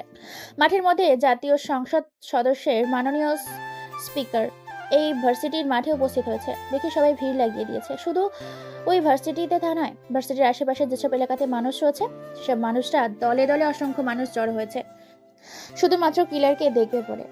কে এই কিলার দেখার জন্য অসংখ্য ড্রোন আকাশে উড়িয়ে দেওয়া হয়েছে। ভিডিও করছে বিভিন্ন সাংবাদিক, লাইভ টেলিকাস্ট দেখাচ্ছে বিভিন্ন নিউজ চ্যানেলে। যেখান থেকে পাচ্ছে দলে দলে ভেঙে আসতেছে এই ভার্সিটিতে পা ফেলবে এমন কোনো জায়গা নেই। একটা পিঁপড়া যে মাটির উপর দিয়ে হেঁটে যাবে এইটুকু জায়গা পর্যন্ত ফাঁকা নেই। এত পরিমাণ মানুষ ভিড় করেছে এই জায়গায়। কিন্তু সত্যিকারের কি সেই কিলারকে দেখতে পাবে তারা? কিলারের কোনো দিক না তাকিয়ে নিজের চোখ দুটো বন্ধ করে যখনই কুড়াল চালিয়ে দিতে যাবে, তখনই পেছন থেকে বলে ওঠে, কিলার দাঁড়াও, ওকে মেরো না। ও বাংলাদেশের একটা উচ্চ পদস্থ রাষ্ট্রের দায়িত্ব আছে, ওর বিচার আইন করবে। কথাটা শুনে সেখান থেকে কুড়ালটা নামিয়ে ফেলে। তার ডান হাতে ফয়সালকে ইশারা করে দিতে একটা সোফায় নিয়ে পেছন দিয়ে দেয়। সাথে সাথেই পায়ের ওপর পা তুলে বসে পড়ে কিলার। তারপর একটা সিগারেট বের করে মুখে নেয়। হাতের ইশারায় দিয়ে বুঝিয়ে দেয় যে বর্ষার বাবা তার সিগারেটের মধ্যে আগুন জ্বালিয়ে দেয়। স্পিকার বলে ওঠে, নেতা তোমাকে কি করতে বলা হচ্ছে? তুমি শুনছো না কেন? নিজের জীবনের মায়া যদি তোমার থেকে থাকে ও নিজের মেয়ের যদি ইজ্জত বাঁচাতে চাও তাহলে কিলার যা বলছে সেটা করো। বর্ষার বাবা, কলেজের শিক্ষক, ছাত্র ছাত্রীরা, প্রিন্সিপাল এবং বাইরে থেকে ভেঙে আসা হাজারো জনগণ এবং সাংবাদিকের দেখানো টিভি পর্দায় হাজারো জনতা শুধু একটাই কথাই ভাবছে, কি ছেলে নাম শুনেছে? কিলার। কিন্তু এখনো মুখটা স্পষ্টভাবে দেখা যায় না। এটাই পাওয়ার আছে বলে স্বয়ং সংসদ ভবন থেকে মাননীয় স্পিকার পর্যন্ত চলে এসেছে ঘটনাস্থলে। বর্ষার বাবা কোনো কিছু বুঝতে পারে না, দৌড়ে গিয়ে কিলারকে দুপা জড়িয়ে ধরে চুমু খায়। নিজের জীবনে বাঁচানোর জন্য সিগারেটে আগুন চালিয়ে দেয়। এদিকে কিলার হাসতে থাকে, হাসতে হাসতেই বলে ওঠে, পাওয়ার, এটাই হলো পাওয়ার। যার পাওয়ার আছে সেই হলো আসল ক্ষমতাশালী। প্লিজ তুমি আমার বাবাকে মেরো না, আমার বাবাকে ছেড়ে দাও। আমরা ভুল করেছি, আমরা বুঝতে পারিনি, আমরা ভাবতে পারিনি, আমি কল্পনাও করতে পারিনি যে তুমি কিলার। তোমার পরিচয় আমরা জানতাম না। এই যে মিস বর্ষা, তোমার বাবা হলো 2 টাকার চামচা। তোমার বাবাকে যদি আমি স্যান্ডেল পরিষ্কার করতে বলি সেটা করতে হবে। সো পাওয়ার আমাকে দেখেও না। পাওয়ারের অপব্যবহার আমি একদম পছন্দ করি না। এখান থেকে ভিড় কামানো আমাদের জন্য মঙ্গলজনক হবে, কেননা এখানে শুধু ছাত্রছাত্রীরা না বরং ভেঙে আসা হাজারো মানুষ ভিড় লাগিয়েছে। এছাড়া সাংবাদিকগুলো হাজার হাজার ড্রোন আকাশে উড়িয়েছে। চারদিক দিয়ে সেনাবাহিনী, আর্মি ফোর্স, অনেক বাহিনী নিয়ে আসা হয়েছে। তোমার পরিচয় কিন্তু সকলে জেনে গেছে। আজকে তোমাকে ভুল প্রমাণিত করে দিলে হাজার মানুষের সামনে তোমাকে ধরাও যায়, আবার ছোঁয়াও যায়। প্রমাণ করে দিলে হাজার মানুষের এই সমাগম। এই কথা শুনে হাসতে হাসতে থাকে কিলারের হাসিতে লেগে আছে অসংখ্য মায়া। কিলার ইশারা দিতে তার সাথে আসা প্রায় 500 শতাধিক ছেলেপুলে ট্রাক নিয়ে বেরিয়ে পড়ে তাদের নিজ গন্তব্যের উদ্দেশ্যে। কিলার হাসি দিয়ে বলে ওঠে, আমি আগেই বলেছি, কিলার হচ্ছে কালো ধোঁয়া। কালো হয়ে বের হয়, সাদা হয়ে হাওয়া হয়ে যায়। শুধু তার উপস্থিতি অনুভব করা যায়, কিন্তু তাকে দেখা যায় না। মানুষ যেটা দেখেছে সেটা আমার ছায়া, প্রকৃত অর্থে আমি না। আধা ঘন্টার মধ্যে পুরো কলেজ মাঠ ফাঁকা চাই। কথাটা বলে হেলিকপ্টারে চড়ে বসে কিলারের সাথে সাথেই তার ডান হাত এবং তার কাছে লোক হেলিকপ্টারে আবার উঠে। মাননীয় স্পিকার হেলিকপ্টার উড়াল দেয়। হেলিকপ্টারের বাতাস যেন মানুষ জনগণের সেখান থেকে সরিয়ে দিচ্ছে। বাতাসের এত গতি যে সেখানে মানুষজন দাঁড়িয়ে থাকতেও পারে না। আধ ঘন্টার মধ্যে পুরো কলেজ মাঠ ফাঁকা হয়ে যায়। ধীরে ধীরে মানুষ নিজেদের ভিড় কমাতে থাকে। বিভিন্ন জন বিভিন্নভাবে ফেসবুক পোস্ট দিচ্ছে, আজকে ভার্সিটির কিলারকে দেখেছে সকলে। কিলারের হেলিকপ্টারে বসে কালো ব্র্যান্ডের একটা সিগারেট টানছে। অন্যদিকে বর্ষা বলছে, বাবা তোমার আমার অপমানের প্রতিশোধ নিবই। সে যতই হিলার হলেও আমি তাকে মারবো। আমাদের অপমানের প্রতিশোধ আমি নিয়েই ছাড়বো। না রে মা, আমার কোটি কোটি টাকা সম্পদ আছে, এত বড় একটা দায়িত্বে আছি, সবাই আমাকে এক নামে চেনে। নেতা সেখানে আমার থেকেও পাওয়া খাটাচ্ছে ওই ছেলেটা। ছেলেটাকে দেখে যা বুঝলাম, ছেলেটা কাটতে মারতে কাউকে ভয় পায় না। ওর হিসাব হচ্ছে পাকবে আর ফুটবে, সেটা পরে দেখা যাবে। আগে কাটো আর মারো। কিন্তু বাবা, ওকে শাস্তি দিয়ে মারা যাবে না, ওকে বুদ্ধি দিয়ে মারতে হবে। দেখলে না আমাদের এতগুলো ছেলেপেলেকে কত নৃশংসভাবে আঘাত করলো। আমার মতে ঘুমন্ত সিংহের সাথে লড়াই করতে যাওয়া বোকামো। যেমন কোনো মানুষ পানিতে পড়ে গেলে তাকে ডাঙ্গা থেকে তোলা যায় না, ঠিক তেমনি ঘুমন্ত সিংহকে জাগিয়ে তুলে নিজে বিপদে ডেকে আনা বোকামো। আমি ছাড়া আর কোনো কিছুই হবে না। তুমি যাই বলো না বাবা, হয় তাকে আমি মারবো আর না হলে তার হাতে মরবো। ওই ভার্সিটিতে আমাকে সবাই ভয় পায়। এছাড়া আমাদের ব্যবসা আছে ওই ভার্সিটিতে, আমাদের ব্যবসাগুলো বন্ধ হয়ে যাবে। ওকে আমি বুদ্ধি দিয়ে মারবো। কাল থেকে হবে আমার নতুন খেলা।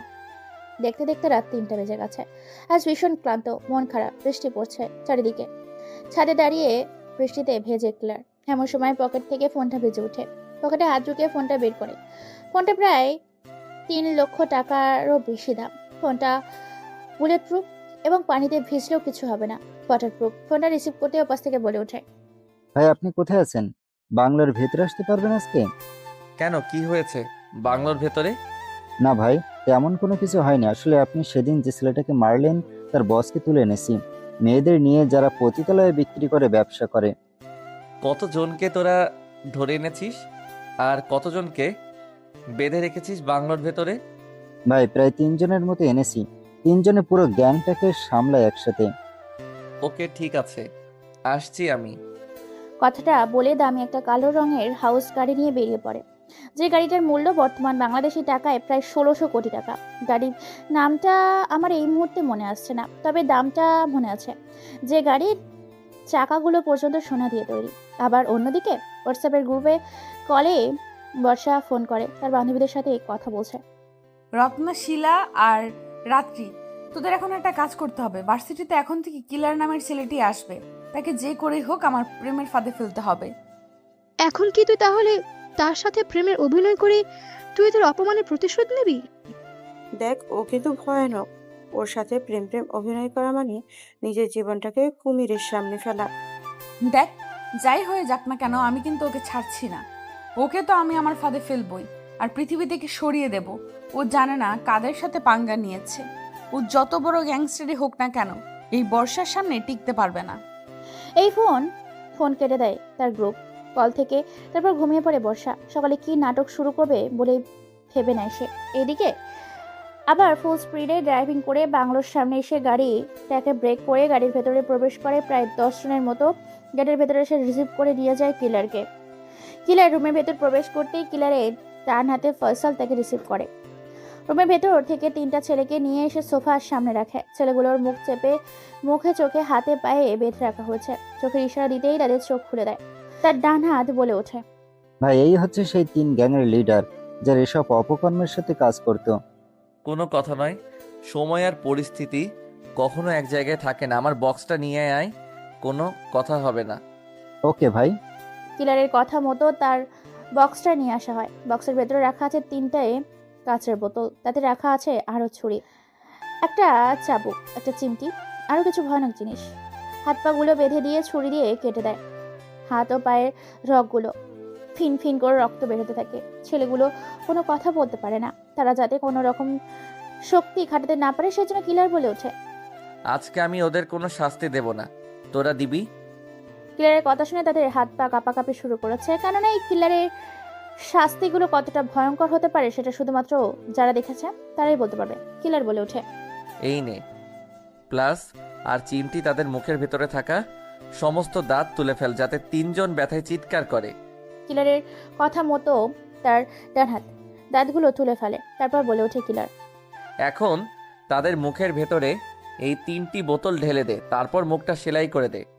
আবার ঠিক কিলার যেভাবে বললো তার ঠিক সেভাবে করলো। গলা কাটা মুরগির মতো লাফাতে থাকে সেখানে, যেমন কোনো নিরীহ পশুকে জবাই করা হয় এবং তার হাত পা খুলে দেওয়া হয়, তখনই লাফালাফি করতে শুরু করে। ঠিক 3টা ছেলে সেইভাবে লাফালাফি শুরু করেছে। সেই 3টা বোতলের মধ্যে ছিল কাঁচের গুঁড়া, মরিচের লঙ্কা, লবণ, সাথে কাঁচা হলুদ মিশ্রিত অ্যাসিড, পুরা মার্বেল ফুটন্ত পানি ও কেরোসিন। সাথে সাথে ছেলেগুলো যেন গলার ভেতর টুকরো টুকরো কাচের গুঁড়ো লেগে যায়, আটকে যায় গলার ভেতরে, না গিলতে পারে না বের করতে পারে, ব্যথায় শুধু কাতরাচ্ছে। যে জায়গা থেকে দাঁতগুলো তুলে ফেলা ছিল একটা কাঁচ দিয়ে সেখানে গেঁথে যায়। লবণ আর কাঁচা হলুদ মিশ্রিত মরিচের গুঁড়া যেন মুখের ভেতর আগুন জ্বালিয়ে দিয়েছে। সাথে দেওয়া হয়েছে ফুটন্ত পানি, কেরোসিন, পুরো মোবাইল বিষাক্ত কেমিক্যাল মুখের ভেতর দিয়ে গলা থেকে নেমে পেটের বিভিন্ন জায়গায় চলে যায়। অলরেডি জ্বালিয়ে দিয়েছে তাদের। এরপর আবার কিলার বলে ওঠে, তাদের মুখে সেলাইগুলো কেটে দিয়ে, তাদের হাতের ও পায়ের নখগুলো কেটে দিয়ে সেখানে চুন আর পটাশ এবং ফসফেট গুলে একসাথে লাগিয়ে দেয়। অতঃপর দলের ছেলেপেলেগুলো কিলারের কথা মতো এক এক করে কাজ করে। ছেলেগুলো যেন গলা কাটা মুরগির মতো পড়ে লাফালাফি শুরু করেছে। একবার এদিকে যায় তো একবার ওদিকে যায়। তাদের এই আর্তনাদ দেখার জন্য তাদের হাত পায়ের বাঁধন খুলে দেয়। ছেলেগুলো যেন নিজেকে জবাই করবে এমন তাদের অবস্থা। কাটা অংশে চুন লাগিয়ে দেয়, সাথে সাথে রাসায়নিক সার, এবং সেগুলো খুব ভয়ানক ও বিষাক্ত। কিলার মুচকে একটা হাসি দিয়েই বলে ওঠে, হা হা হা হা, শোন, এই চাবুকটা দিয়ে ওকে 600 চাবুক মারার পরে ওদের 3 জনকে ছেড়ে দিবি, যেন তারা হুইল চেয়ারে সারা জীবন চলাফেরা করে। এরপর বেরিয়ে পড়ে বাড়ির উদ্দেশ্যে। পরের দিন সকালে ভার্সিটিতে দেখে সকলে সালাম দিচ্ছে, কিন্তু কিলারের আসল মুখটা এখনো কেউ দেখতে পায়নি। কিলার মিশনটাকে করার পর এখান থেকে পরে তার নতুন কোনো গন্তব্যের উদ্দেশ্যে। কিলার সোজা গিয়ে বসে পড়ে তার বন্ধু জয়ের সাথে। জয় তাকে অনেক প্রশ্ন জিজ্ঞাসা করে, কে সে? জয় কিলার বলে সময় হলে সবটা জানতে পারবে বলে কিলার সবটা ঘুরিয়ে দিয়ে ক্লাসে মন দেয়। ক্লাস শেষ করার পর ক্যাম্পাসের মাঠে বসে সবাই তখন পেছন থেকে বলে ওঠে, জিসান, আমার ভুল হয়ে গেছে, আমি তোমায় চিনতে পারিনি, প্লিজ তুমি আমাকে মাফ করে দাও। বর্ষার মুখে এমন কথা শুনে বেশ অবাক হয়ে কিলার মুচকি হাসি দিয়ে বলে ওঠে, নিজের ভুল বুঝতে পারলে যথেষ্ট, আমার কাছে ক্ষমা চাওয়ার কোনো কিছুই নেই। কিন্তু তুমি যে আমাকে ক্ষমা না করলে আমি শান্তি পাবো না। তুমি যদি আমাকে ক্ষমা করে দাও তাহলে আমার সাথে তোমাকে বন্ধুত্ব করতে হবে, আর তুমি যদি আমার সাথে বন্ধুত্ব না করো আমি বুঝবো তুমি আমাকে ক্ষমা করোনি। আর আমাকে ক্ষমা না করলে আমি কিন্তু আমার যা ইচ্ছা তাই করে দিব। দেখেন, আমি আপনাকে ক্ষমা করে দিয়েছি, সো আমার থেকে দূরে থাকুন। আমি যার কাছে অন্যায় করি তার কাছে ক্ষমা না হওয়া পর্যন্ত আমি তার সঙ্গ ছাড়ি না। তোমার কাছে ক্ষমা না পেলে আমি নিজের কি করব নিজেই জানি না। আমি তো বললাম যে ক্ষমা করে দিয়েছি। তাহলে আমার বন্ধুত্ব? না, সম্ভব না। তাই? কিন্তু কেন? এমনি। বাকি কথা শেষ করতে দেয় না কাউকে। তার আগেই নিজের পরে থাকা একটা সোনার চুড়ি হাতে নিয়ে সেটাকে ভেঙে নিজের হাতের ওপর চালিয়ে দেয়। একটুর জন্য নিজের হাতের শিরা বেঁচে গেলেও হাত কেটে গড়গড় করে রক্ত বেরোচ্ছে সেখান থেকে। সেখানে সেন্সলেস হয়ে পড়ে যায়। তারপর তাকে নিয়ে হাসপাতালের উদ্দেশ্যে সবাই দৌড়ায়। এমার্জেন্সি অপারেশন রুমে, ডক্টর, আমি এত বোকা নই যে আমি আমার হাত কেটে ফেলবো। আপনাকে কিছু অভিনয় করতে হবে, বিনিময়ে আপনার অ্যাকাউন্টে প্রায় 50 লক্ষ টাকা দিয়ে দেওয়া হবে। আপনি শুধু বাইরে গিয়ে একটা অভিনয় করবেন যাতে আমাকে ভালোবাসতে বাধ্য হয়, বাইরে দাঁড়িয়ে থাকা জিসান নামের ছেলেটির কাছে। 50 লক্ষ টাকা? আমি রাজি আছি। এরপর শুধু হালকা করে হাতটা ব্যান্ডেজ করে নেয়। তারপর তাকে বেডে ট্রান্সফার করে দেওয়া হয়। ডাক্তার গিয়ে জিসানকে বলে ওঠে, দেখুন, উনি একটুর জন্য প্রাণে বেঁচে গেছে, ওনাকে এত প্রেশার দেবেন না, আর ওনাকে একটু চোখে চোখে রাখবেন। উত্তেজিত হলে আবার হাতে সমস্যা হতে পারে, এমনও হতে পারে যে হাতটাকে পুরো কেটে ফেলতে হবে, কারণ হাতের অবস্থা ভীষণ খারাপ। কি বলছেন ডক্টর? আমার যেটা বলার আমি সেটা বলেছি। এরপর সবাই কেবিনে যায়। বর্ষার সাথে একে একে সবাই কথা বলে। এরপর কিলার যায় বর্ষার কাছে। কিলারকে দেখে মুখ ঘুরিয়ে নেয়। তারপর কিলার বলে ওঠে, ওকে, ঠিক আছে, আমি তোমাকে ক্ষমা করে দিলাম, আর আজ থেকে আমরা বন্ধু। সত্যি আমরা আজ থেকে বন্ধু? এই বলে বর্ষা কিলারকে জড়িয়ে ধরে, তার গলার মধ্যে চুমু খায়। কিছুদিনের মধ্যে হসপিটাল থেকে তাকে ছেড়ে দেওয়া হয়। ধীরে ধীরে ফোনে আলাপ হতে থাকে, কথা বলতে থাকে। এদিকে ভার্সিটিতে ভীষণ রকমের ড্রাগস সহ বিভিন্ন রকমের এসে জাতীয় দ্রব্য এবং আর অন্যান্য বস্ত্র পাচারের সাথে সন্ত্রাসী দেখা যায়। ধীরে ধীরে ভালোবেসে ফেলেছে কিলার বর্ষাকে। বর্ষা বলে ওঠে, আমি তোমাকে ভালোবেসে ফেলেছি কিলার। নিজের মনের কথা চেপে রাখতে পারলাম না, সরাসরি তোমাকে বললাম। আমিও তোমাকে ভালোবেসে ফেলেছি, কিন্তু আমার জীবনের অস্তিত্ব নেই। কোথায় কোনোদিন লাশ পড়ে থাকবে, কোথায় কোন দিন লাশ পড়ে থাকবে বলতে পারবো না, তাই তোমাকে আমার পক্ষে ভালোবাসা সম্ভব নয়। চলো আমরা আজকে বিয়ে করব, মরলে দুজনে একসাথে মরবো, আর বাঁচলে দুজনে একসাথে বাঁচবো। তবে আমার কিছু সত্ত্বেও ভার্সিটিতে শুধুমাত্র আমি পাওয়ার খাটাবো, তুমি না। ওকে। এইভাবে দেখতে দেখতে 2 সপ্তাহ কেটে যায়। ভার্সিটির মধ্যে অসংখ্য ছাত্রছাত্রী দিয়ে ভিড় জমিয়েছে। এরই মধ্যে কিলারকে অনেকে দেখতে আসে বাড়ি থেকে ভার্সিটির ভেতর। কিলার এখন ছদ্মবেশে, কেননা সবাই তাকে চিনে ফেলেছে। মানুষ তাকে দেখলে ভয়ে আতঙ্কে পড়ে যায়। কলেজের গেট দিয়ে প্রবেশ করছে জিসান। জিসান ছাত্রছাত্রীদের ভিড় ঠেলে সামনে যায়। সেখানে গিয়ে দেখতে পায় বিশ্বের সেরা ড্রাগস স্মাগলার এবং সে বলে ওঠে, কাল থেকে এখানে ড্রাগস স্মাগলিং করা হবে। কারো বাপের যদি সাহস থাকে এখনই বাধা দিয়ে দে, পরে বাধা দিলে তার শরীর থেকে মাথাটা নামিয়ে ফেলবো। কাটাকাটি আর মারামারিতে আমরা বেশ পারদর্শী। এসব শুনে পেছন থেকে সামনে গিয়ে জিসান বলে ওঠে, শুধু কাল থেকে কেন, সারা জীবন এখানে ড্রাগ স্মাগলিং হবে না? কিলার নামে ছেলেটির এই কথা শুনে পেছনে তাকিয়ে দেখতে পায় একটি ছেলে কোনো কথা ছাড়াই তার শার্টের কলার ধরে গালি দিয়ে বলে ওঠে, শালা খান কিরপো, তুই জানিস আমি কে? নাইন নামের ছেলেটা যখন কিলারকে মারতে যাবে তখন কোত্থেকে যেন একটা স্পাইপার এসে গরম বুলেট কপালটা ভেদ করে চলে যায় নাহিদের। সবাই ভয় পেয়ে যায়। সেখানে পড়ে যায় নাহিদ। এটা দেখে 2 ফোঁটা পানি টপ করে সবার আড়ালে মুছে নেয় কেউ একজন। পরিস্থিতি সামাল দিতে সেখানে চলে আসে পুলিশ। তার ঠিক 3 দিন পর হত্যা করে কেউ বা কারা কিলার গ্যাংয়ের ডান হাতে ফয়সালকে।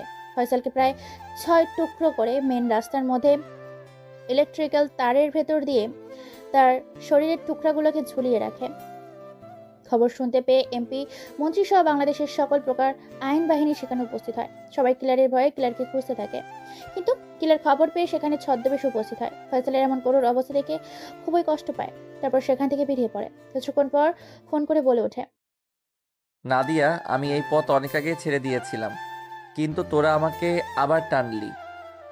যখন মানুষ হওয়ার জন্য পা দিয়েছি, মানুষ হতে পারলাম না, তাই অমানুষের রূপটা এখন দেখাবো সেই সব মাফিয়াদের, যারা আমি না থাকায় আমার গ্যাংয়ে আক্রমণ করেছিল।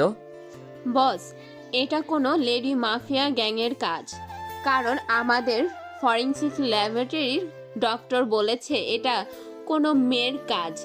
কোনো একজন পুরুষের হাতে এত সহজে মৃত্যু হয় না, এবং যেভাবে তাকে মেরেছে তাতে তার হাত এবং শক্তি খুবই কম ছিল। এটা প্রমাণিত হয়। আরও অনেক কিছু বলেছে, কিন্তু আপনাকে রিপোর্ট আমি পাঠিয়ে দেব, আপনি সেখান থেকে দেখে নেবেন। তবে এটা কোনো মেয়ের কাজ, আর মেয়েটা একটা পরিচালনা করছে। সম্ভবত মেয়েটা আপনার ভার্সিটির কেউ। আমরা ঠিক চিনি না এবং মুখ দেখতে পারি। আমরা কালকে সিসিটিভি ক্যামেরায় দেখেছি। ওকে পাঠাও। অন্যদিকে বর্ষা বলছে, কিলার, তুমি জানো না কার সাথে পাঙ্গা নিয়েছো। তোমার গ্যাংকে আমি একেবারে ধ্বংস করে দিব। তুমি আমার ভাইকে মেরেছো কলেজের সামনে, আমার চোখের সামনে মেরেছো। তোমাকে কি করে ছেড়ে দেই? পরের দিন ভার্সিটিতে বর্ষা জিজ্ঞাসা করে কিলারকে, তুমি বিশ্বাসঘাতকদের সাথে কি করো?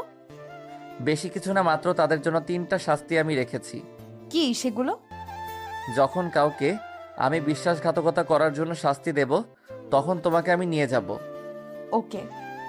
কিলারের ফোনে কোনো কল আসার কারণে সে চলে যায়। বর্ষা তার বান্ধবীদের সাথে কথা বলে, শোনো কিলার, যেগুলোতে কাজ করে তার সকল কাজগুলোকে বন্ধ করে দেওয়ার চেষ্টা করো। তার যে নতুন হসপিটাল আছে সেটা বোমা দিয়ে উড়িয়ে দেয়, তার তেল ফ্যাক্টরিতে আগুন জ্বালিয়ে দেয়, আর চিনির ফ্যাক্টরিতে ভেজাল চিনি মিশিয়ে দেয়।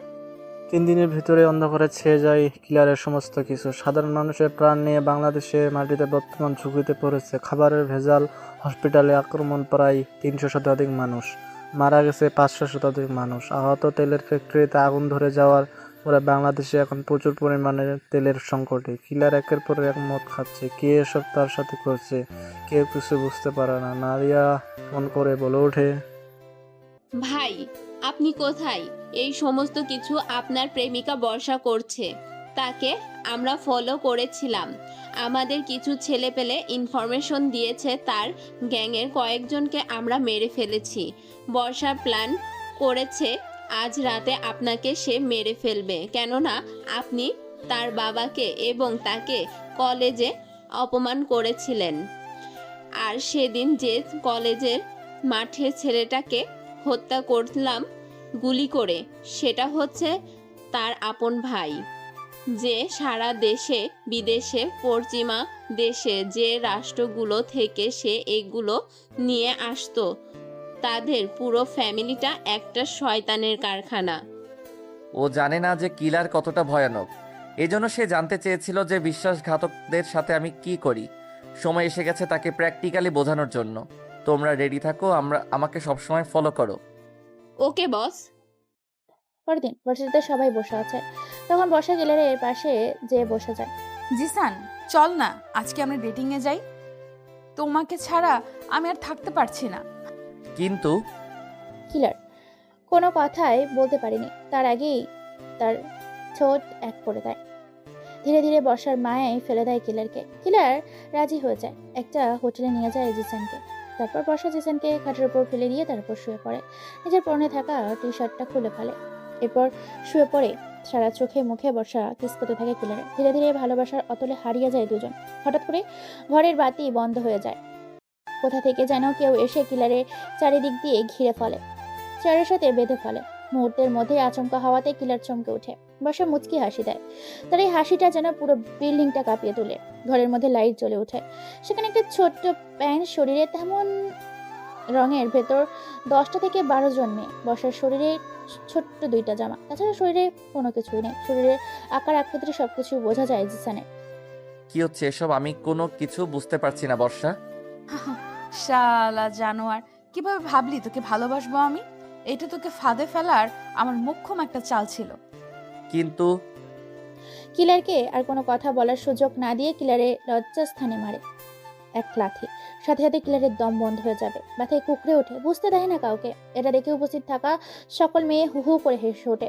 বর্ষা চেয়ারের ওপর পায়ের ওপর পা তুলে সিগারেট টানতে থাকে, উড়িয়ে দেয় তার দিকে। বর্ষা বলে ওঠে, আমি জানতাম সকলের একটা দুর্বলতা থাকে, তাই তোকে ভালোবাসলাম। তুই আমার প্রতি দুর্বল হলি, আমি যাই বললাম তুই তাই শুনলি। আর আজকে তোকে ডেটিং এর কথা বললাম, তুই চলে আসলি, এইখানে এসে ফাঁদে পড়ে গেলি। তোকে মারার জন্য আমি আমার সব কিছু বিলিয়ে দিতে রাজি ছিলাম, অবশেষে তোকে হাতের মধ্যে পেয়ে গেলাম। কথাটা শুনে হাসতে থাকে কিলার। কিলারের এরকম হাসি দেখে এসব অবাক হয়ে বর্ষা সহ তার বান্ধবী এবং সকল মেয়েগুলো। কিলার বলে ওঠে, তুই জানতে চেয়েছিলে না যে বিশ্বাসঘাতকদের আমি কি করি? এটা যদি তুমি নিজের চোখে দেখতে না চাও তাহলে সময় থাকে আমাকে মেরে ফেলো, সময় পেরিয়ে গেলে প্র্যাকটিক্যালি করে দেখাবো। তাই নাকি? আরে তুই তো মৃত্যুর অর্ধেক দুয়ারে গেছিস, কিছুক্ষণের মধ্যে পুরো মৃত্যুর দুয়ারে তোকে পাঠিয়ে দেব। হা হা হা, সময় থাকতে এখনই পাঠিয়ে দে। এরপর বর্ষা হাতে থাকা সিগারেটটা কিলারের লজ্জাস্থানে চেপে ধরে। কিলারের ব্যথায় কুকড়িয়ে ওঠে, কোনো কথা বলে না। কিলারের এরকম অবস্থা থেকে হাসতে থাকে সকলে। অন্যদিকে কিলার নিজের হাতে বান খোলার চেষ্টায় নিজের ঘড়ি দিয়ে কাটতে থাকে। তার হাতে থাকা ঘড়িটা হচ্ছে একটা রোবোটিং ঘড়ি। এটা দিয়ে সকল কিছুই করা যায়, মানুষ ফোন থেকে শুরু করে যাবতীয় অনেক কিছু। প্রায় মূল্য হচ্ছে 18 কোটি টাকা। বর্ষা যখনই চর মারতে যাবে কিলারকে, তখনই কিলার হাত তার পেছন থেকে হাত দুটো বের করে বর্ষাকে বিছানায় ফেলে দেয়। বিছানার উপর ফেলে বন্দুক নিয়ে বাকি সব মেয়েগুলোকে পায়ে গুলি করে দেয়। ব্যথায় তারা সেখানেই কুকিয়ে যায়। কিলার আস্তে আস্তে বলে ওঠে, সবকিছু ভুলে গিয়ে আমি নতুন করে তোকে ভালোবাসতে চেয়েছিলাম। ভালোবাসা কি জিনিস সেটা তুই আমাকে শিখিয়েছিলি, আর বিশ্বাসঘাতকরা কেমন হয় সেটাও তুই শেখালি। তোরা আসলে কালনাগিনী, এক বিষধর মায়াবী। তুই আমার সাথে বিশ্বাসঘাতকতা করে খুব বড় ভুল করলি। তোর মৃত্যুটা এত ভয়ঙ্কর দিব যে এই শহরের আনাচে কানাচে সমস্ত মানুষ মনে রাখবে। এই বলে কিলার বর্ষার খাটের উপর ফেলে দিয়ে চেপে ধরে। তারপর সমস্ত পরে থাকা পরিধানগুলো খুলে পতিতালয়ে যেভাবে মেয়েদের খুবলে খাওয়া হয় ঠিক সেভাবেই নিজের চাহিদা মেটাতে থাকে। জিসানের উপরে কিলার। ব্যথায় কান্না করে ফেলেছে বর্ষা, চিৎকার করে বলছে, দেখ জিসান, তুই কিন্তু কাজটা ভালো করছিস না, এর শাস্তি তোকে পেতে হবে। এখনো কিন্তু আমার বাবা বেঁচে আছে, তুই আমার ভাইকে মেরেছিস, আমার চোখ থেকে তুই পানি ঝরিয়েছিস। বিনিময়ে আমিও কিন্তু তোর কাছের মানুষ ফয়সালকে মেরে ফেলেছি, আর আজকে তোকে মারতে চেয়েছিলাম, কিন্তু তুই চিনে ফেললি। কিন্তু তুই বাঁচতে পারবি না। তোর ডান হাত ফয়সালকে যেভাবে টুকরো টুকরো করেছিলাম, ঠিক তোকেও এখানে টুকরো টুকরো করে ফেলে রেখে যাব। হা হা হা। আরে শালি, কল্পনাতে মানুষ অনেক কিছু করতে পারে। বিদেশ যেতে পারে, সিঙ্গাপুর যেতে পারে, এমনকি আবাসিক হোটেলের পতিতা মেয়েগুলোর সাথে সময় কাটাতে পারে। তাই বলি কি সে এসব বাস্তবে করেছে? বর্ষা নাজেহাল অবস্থা করেছে, সারা শরীর থেকে রক্ত বেরোচ্ছে, শরীরের বিভিন্ন জায়গায় কামড়ের দাগ, আঁচড়ের দাগ। সাদা বিছানায় চাদরের বর্ষার রক্তে লাল হয়ে উঠেছে। পড়ে থাকা সে 4 জন মেয়ের উপরে আবার ঝাঁপিয়ে পড়ে জিসান। তাদেরকেও একইভাবে খুবলে খুবলে খেতে থাকে। তারপর জিসান এক ভয়ঙ্কর হাসি দেয় আর বলে ওঠে, তোদেরকে আজকে এখানে এতটাই ভয়ঙ্কর শাস্তি দেব যে কিলার তো দূরে কথা, কারোর সাথে বিশ্বাসঘাতকতা করার কথা ভাবতে পারবি না। এই বলে প্যান্টের বেল দিয়ে একের পর এক মারতে থাকে 5 জনের শরীরে। যে কোনো স্থানে বেল্টের বাড়ি দিতে থাকে, আঘাত করতে থাকে। অজায়গায় বেল্টের বাড়িতে আঘাত খাওয়াতে চিৎকার করছে বারবার তারা। তারপর বর্ষা বলে ওঠে ভয়, প্লিজ জিসান, আমাদের ছেড়ে দাও, আমার ভুল হয়ে গেছে, আমি তোমাকে সত্যি এখন থেকে ভালোবাসবো, তবু আর মেরো না। তোমার এই মৃত্যু যন্ত্রণা আমি আর সহ্য করতে পারছি না, তোমার এই আঘাতগুলো আর আমার শরীরে নিতে পারছি না। যদি আমাকে মারতে হয় তো একেবারে মেরে ফেলো, এইভাবে আর তিলে তিলে মেরো না। হা হা হা হা। এরপর কিলার বর্ষার মুখের ভেতর থেকে জিহ্বাটা বের করে এনে কাঁচি দিয়ে কেটে দেয়। তারপরে সেখানে লবণ আর মরিচের গুঁড়া দিয়ে চেপে ধরে, পাগলের মতো ছটফট করতে থাকে আর পাগলা কুত্তার মতো লাফাতে থাকে। বর্ষা তার সাথে 4 জন মেয়ে। কথা বলতে পারে না তারা। তাদের পায়ের 10 আঙুল কেটে দেয়, নিজের চোখের সামনে তাদের হাতগুলো কেটে তাদের যৌনাঙ্গের ভিতর ঢুকিয়ে দেয়। চিৎকার করতে থাকে তারা। জীবন চাই চাই অবস্থা, কিন্তু এখনো মরেনি। পাশে পড়ে থাকা একটা ধারালো ছুরি রান্নাঘর থেকে গরম করে এনে তাদের যৌনাঙ্গগুলো কেটে নেয়, আর সেখানে কাঁচা হলুদ, রসুন, পেঁয়াজ, কাঁচের গুঁড়ো এবং ইউরিয়া ঢেলে দেয়। সেখানে ছটপট করতে থাকে, ফ্লোরের চারিদিকে দৌড়াদৌড়ি করতে থাকে, গড়াগড়ি খেতে শুরু করে তারা সবাই। তারপর তাদের বুকের স্তনগুলো কেটে তাদের মুখের ভেতর ঢুকিয়ে দেয়। তারপর কিলার এক ভয়ঙ্কর হাসি দেয় এবং নিজের পকেট থেকে ফোনটা বের করে বলে ওঠে, নাদিয়া, আমার সেই চাইনিজ ধারালো কোরালটাকে নিয়ে আসো। কিলারের কথা মতো নাদিয়া লোকেশন অনুযায়ী কোরালটা নিয়ে চলে আসে। এখনো মরেনি তারা। কুড়ালটা হাতে নেওয়ার সাথে সাথেই এলো পাথরি কোপাতে থাকে তাদের।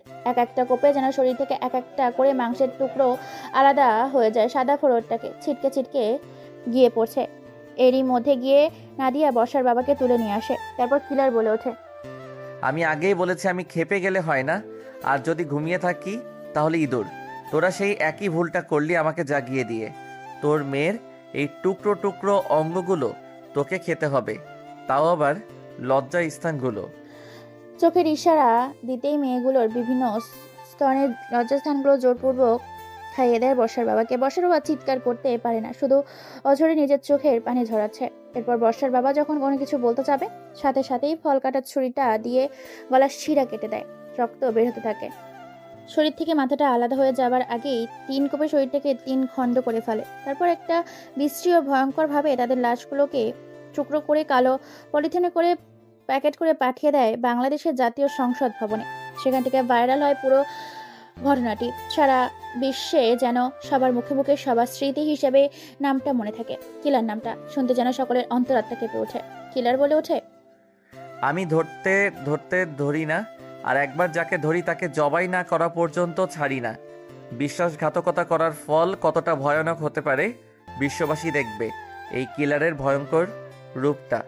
বিশ্বাসঘাতকতার নৃশংসভাবে হত্যা করতে পারি। এই ঘটনাটা ছড়িয়ে দেবে পুরো নেট দুনিয়াতে।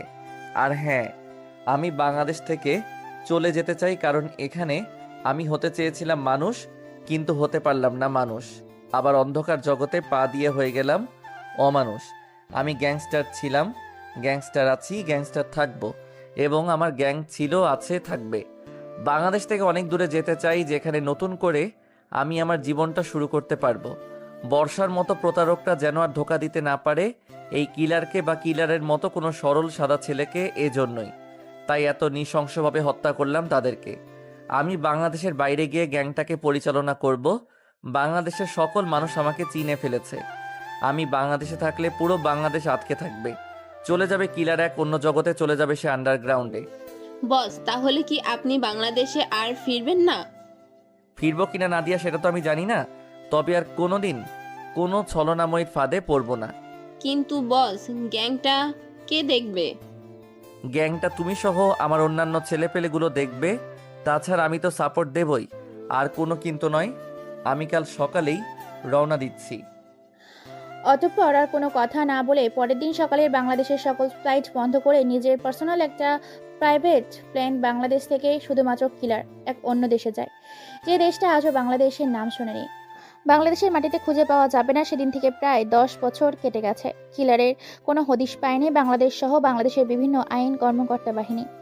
কিন্তু কিলারের গ্যাংটা এখনো তাদের কাজ একের পর এক করে চলেছে, মানুষ হত্যা থেকে শুরু করে গরিব দুঃখীকে সাহায্য করা পর্যন্ত। এই ছিল একজন গ্যাংস্টারের গল্প। সত্যি কথা বলতে, একজন গ্যাংস্টার পারে কাউকে ভালোবাসতে, তবে তার ভালোবাসার মূল্য দিতে হবে। নাহলে একজন গ্যাংস্টার কতটা ভয়ানক হতে পারে সেটাই গল্পের মাধ্যমে দেখানো হয়েছে। তাই বাংলাদেশে আমার যেসব প্রেমিক প্রেমিকা ভাই বোনরা আছো, যদি কাউকে ভালোবেসে থাকো, শুধুমাত্র দেহটাকে ভোগ করার আশায় প্রেম ভালোবাসায় নিজের জীবনটাকে ধ্বংস করো না। প্রকৃত অর্থে কাউকে ভালোবাসো। ভালোবাসা মানে শুধু পাওয়া সেটা না, ভালোবাসা মানে ত্যাগ করা, ভালোবাসা মানে হারিয়ে যাওয়া, ভালোবাসা মানে ছেড়ে দেওয়া, ভালোবাসা মানে হারানো, ভালোবাসার মানে নিজের সুখ দুঃখ কষ্টগুলোকে বিসর্জন দিয়ে ভালোবাসার মানুষটাকে আঁকড়ে রাখা। তাই আমরা যেন সকলেই নিজেদের ভালোবাসার মানুষগুলোকে আঁকড়ে রাখতে পারি, এই প্রত্যাশা রেখে আজকের গল্পটি এখানে সমাপ্ত করছি।